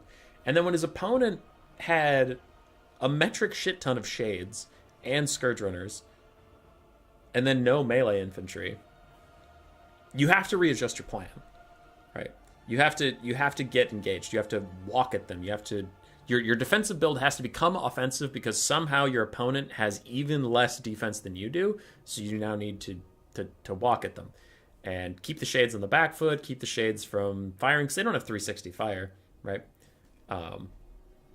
He did that. He did that very quickly. But there are players that'll sit there and like try and shoot with the Dark Shards until they're all dead, and then you kind of wander out with the Bleed Swords, but it's too late at that point. You're taking a lot of damage. So it's just good battlefield awareness to know how you gotta play differently from how you planned. They rampage only once or twice, and there should be significant HP loss between each trigger. Yes. But normally if something rampages, it's gonna take enough damage that you'll get close to that other trigger.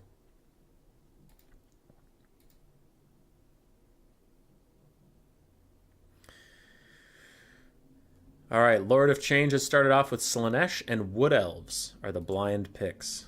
Wood Elves, interestingly enough.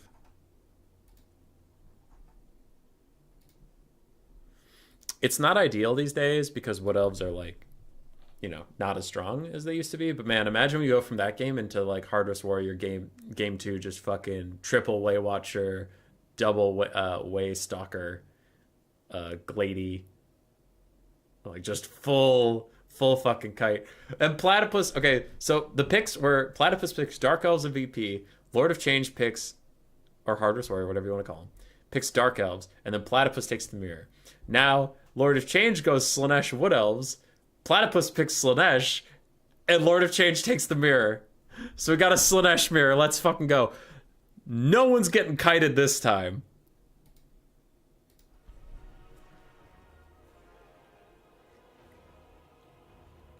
No one's getting kited this time. It ain't happening.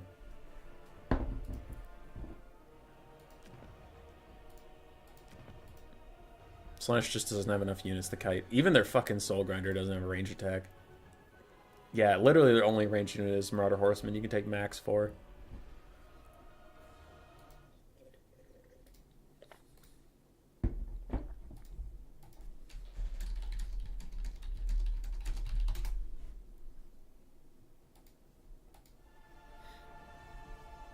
We've had a pretty good night.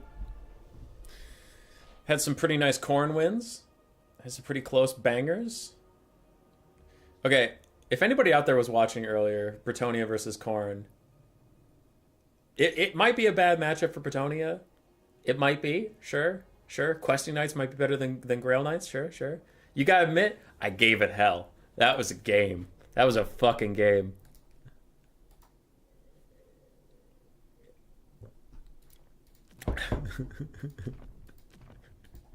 We gave it everything we had. All right, we're loading up. Nice fast build phase from both players. Thank you very much for not dawdling too long on the builds. We have a Herald of Slaanesh versus an Exalted Keeper of Secrets.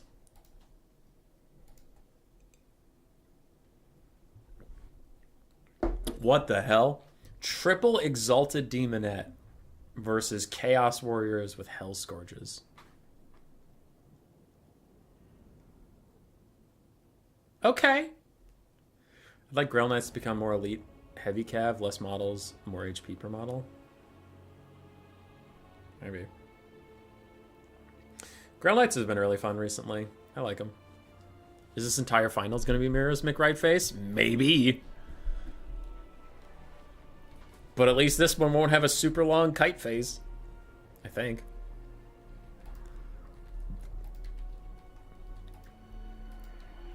Alright, so it is 4 Marauder Horsemen, triple Exalted Demonette, one of which is the Bringers of Beguilement, 4 Hellstriders of Slaanesh, and the Exalted Keeper of Secrets of Shadows with Pitted Shades, and then Ballet of Blows, Seductive Glory, Mortis Engine, etc. Ooh, not the Mortis Engine, just the heal. Just the heal, not the Mortis Engine. Interesting.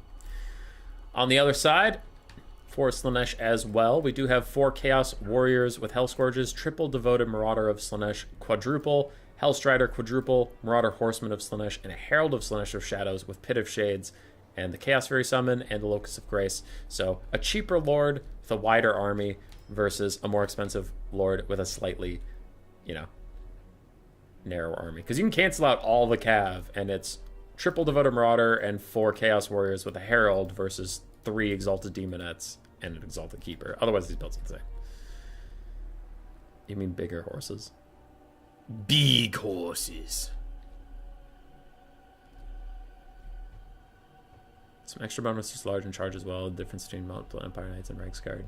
Yeah, the thing I like about Grail Knights is perfect vigor plus their higher leadership stats make them nearly unbreakable, so they'll hang around. And the magic damage versus Khorne, because I thought my opponent would bring Flesh Hounds. So. Chaos is walking forward. I mean, they're both Slaanesh, but purple. I'm going to go with purple and pink. Purple's walking forward. Pink looking to a little bit of skirmishing, but currently now it's just 2 for 2 on the skirmish front, so it really won't be that great of a trade. That or you're shooting into armored and silver shielded or unarmored cheap bronze shielded infantry. So really, pink is not having a lot of good targets to throw into. Purple is bringing all of his skirmish cav. Platypus is bringing all of his skirmish cav over to this side to 2v4 and leaving those other ones where it's like, listen, if you want to shoot at my Chaos Warriors and shit, you feel free. But I'm going to go win the skirmish fight on the left side. Goodbye. So they are moving forward for that. Excuse me. Melkot's Mystifying Miasma, thrown on the Marauder Horseman to Slaanesh for a little bit of damage, but also just a slow. Looks like Platypus isn't as keen on saving up for big Pit of Shades when there's so few enemy infantry. I mean, like 1 or 2 Pit of Shades will be nice, but he doesn't need like a ton of Winds Magic for it, so might as well get the Melkots out right away. The skirmishing continues, so far going slightly better for purple, but pink has fully rotated over, so now it is a 4v4. It's just a 4v4 that you're starting at a disadvantage, and your opponent has a spell that's helpful for this, the Melkoths, well as you only have Pit of Shades, which is good for punishing big blobs, but yeah. I like how Marauder Horsemen aren't auto takes anymore. I agree. I think Marauder Horsemen are in a good spot right now. Like, they're still a good unit, but they're not an auto include free win unit. They're just like, oh, this is solid. Not charging Chaos Warriors probably makes them trade into Exalted Demon, so I suspect weird situation. Yeah, another Melkoth's cast. So far, this is favoring Platypus. The damage values are very similar, but like the actual just felt damage is going heavily in purple's favor. Big volleys from both sides there, neither of them dodging that exact volley, so it was just a trade for trade. Looks like red is backing up, allowing the skirmish cab to just take the fight. I don't know why they would back up. Feels like you're just using vigor, but I'm sure Platypus has his reasons. Turns out making them actually cost money is a good idea. Yeah, probably. God damn it. I thought we wouldn't have a super long skirmish phase this one, and then both players just take 4 skirmish cav, and they're gonna, like, use all of their ammunition and all of their HP before getting engaged.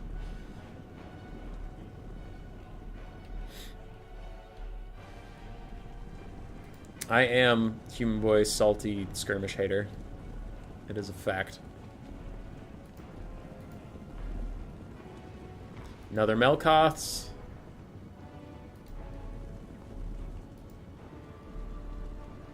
Yeah.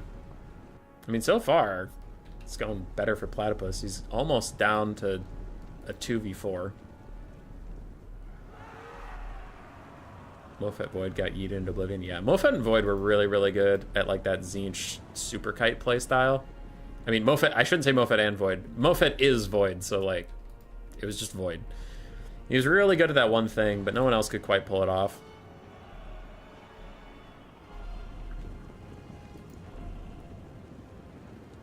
This is not... This is tough, though. This is tough for hard Russ. Because it's pretty clear they don't want to take the engagement. In melee, especially after so much time has passed, I guess Platypus has been casting Melkoths, like, on cooldown. But you have to think that he has a Pit of Shades ready in case we actually get into the fight. But Pink losing the skirmish fight, they have the same amount of Hellstriders, so it's really just 3 Exalted Demonettes and this Exalted Keeper of Secrets. Oh, maybe that's the plan. Maybe Hard Russ wants Platypus to use all of his ammunition fighting skirmish and skirmish so that nothing can kill the Exalted Keeper. Because Exalted Keepers are secrets. With only 5 armor, can actually take a lot of damage from skirmish cav. That's the only thing I could think that this is intentional. Zinch Horsemen were worse offenders. Could they have barrier? Yeah, for sure.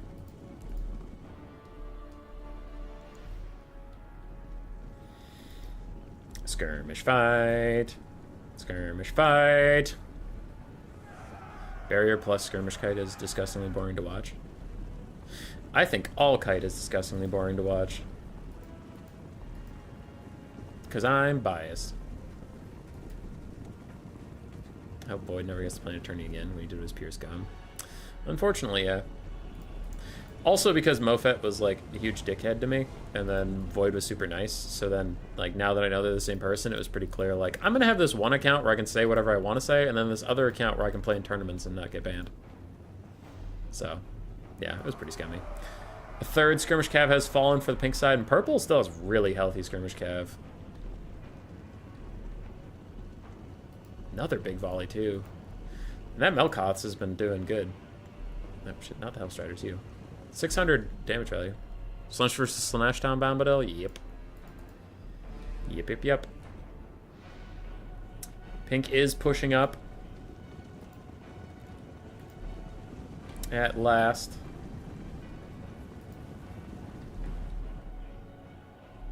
We have some far-flung Chaos Warriors. Jesus Christ. They need to get over here. I just realized how far they were. Alright. These guys so close now, they're going to have a hard time dodging, but that also means Platypus gets danger close to some Hellstriders. And Marauder Horsemen do pile in. Maybe a rare mistake here. It looks like he is going to get out mostly scot-free. Routes off that Marauder Horseman. His own Marauder Horseman, almost out of ammunition, does get rear charged by Hellstriders, but it's not the biggest deal. And it could even be a bait to get the Hellstrider fight, and Platypus' Hellstriders get a way better charge out, just murdering that other one. And that is a big, big start. I really think that red Slaanesh is in a key advantage here. Other Hellstrider also dives forward, and both Hellstrider fights not going the way of blue. But this could be a big moment. A Rampage is cast, plus all the buffs popped on the Exalted Keeper of Secrets, with Ballet of Blows and Seductive Glory being a debuff casting the other side. But it misses both attacks, and instead gets caught up fighting some Hellstriders. But that could have been a big Lord Snipe attempt. But without that, I think if Platypus can manage to keep his Lord's... Oh, no! That's Pit of Shades. Now, there aren't that many models. I mean, there's still a lot of models there, don't get me wrong, but out of the 4 flags, honestly, only 2 of the units were there. But that's still a whole Chaos Warrior and a Devoted Marauder dead. Dead, dead, dead, dead, dead. Now, Skirmish Cav are trying to throw at Exalted Demonettes. They probably want to go throw at the Keeper of Secrets. More Hellstriders getting pushed off as a Fascination army passive is thrown out. And for the blue side, we are already down to the Exalted Keeper of Secrets and the 3 Demonettes. All of the mobility of blue has been pushed off. As for red, I mean, their mobility is also feeling pretty bad. I know I keep changing what color. It's hard in a mirror. Sorry. Pink and purple. For purple, we do have 2 Hellstriders that are hanging around. We have some Skirmish Cav that's seen better days. And there is the Pit of Shades onto the Exalted Demonettes. It's not the Bringers of Beguilement, but it is an Exalted Demonette. Trading the life of the Devoted Marauder just for that. Now they're trying to get a rear charge in, charging from all sides, trying to get them just crumbling down that demonic crumbling, but they do rally leadership-wise. They aren't going anywhere. As we mentioned last game, the Rampage Havers are coming in. The Bringers of Beguilement going to try and get this whole blob to Rampage a bit. The Exalted... Ooh, no. The Herald of Slaanesh needs to get out of here. Another Rampage is cast onto it, this time through the Army passive Fascination, and if she takes enough damage, she will be stuck in a fight with that Exalted Keeper of Secrets, who misses another attack? Are you serious? Okay, wait, 79 melee defense is actually pretty significant. I thought she had more bonuses there, but that was still a little silly. Maybe with the charge bonus, they should have been able to win there. Last volley from these Marauder Horsemen trying to go into the Exalted Keeper, but both Exalted Demonettes are dead, leaving just the ROR, the Exalted Keeper of Secrets. Hellstrider's going to charge in. They will do very, very nicely against this 5 armor large lady. And Marauder Horsemen running off. Still have 1 volley left they could throw. But it is looking all ogre for Slaanesh. They had to redo the battle twice, right? Considered base going. Oh, yeah. I remember that too. Was it Ice Power and Void? Because that was kind of gross. Or are you talking about the Alfredino Void Faction War Finals? Hi, Torox. Bye, Torox. That's the end of the stream. Bye, bye. Big Pit of Shades. The Platypus will be the winner for today, and I will owe him a hug.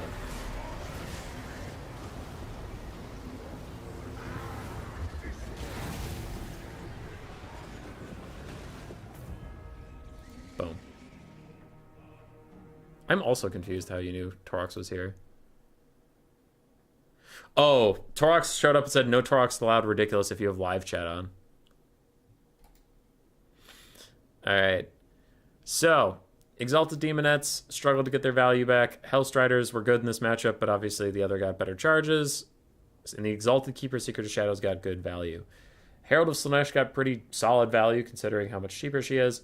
The Hellstriders of Platypus got better charges. The Skirmish Cav of Platypus got better engagements, and that really was the whole story.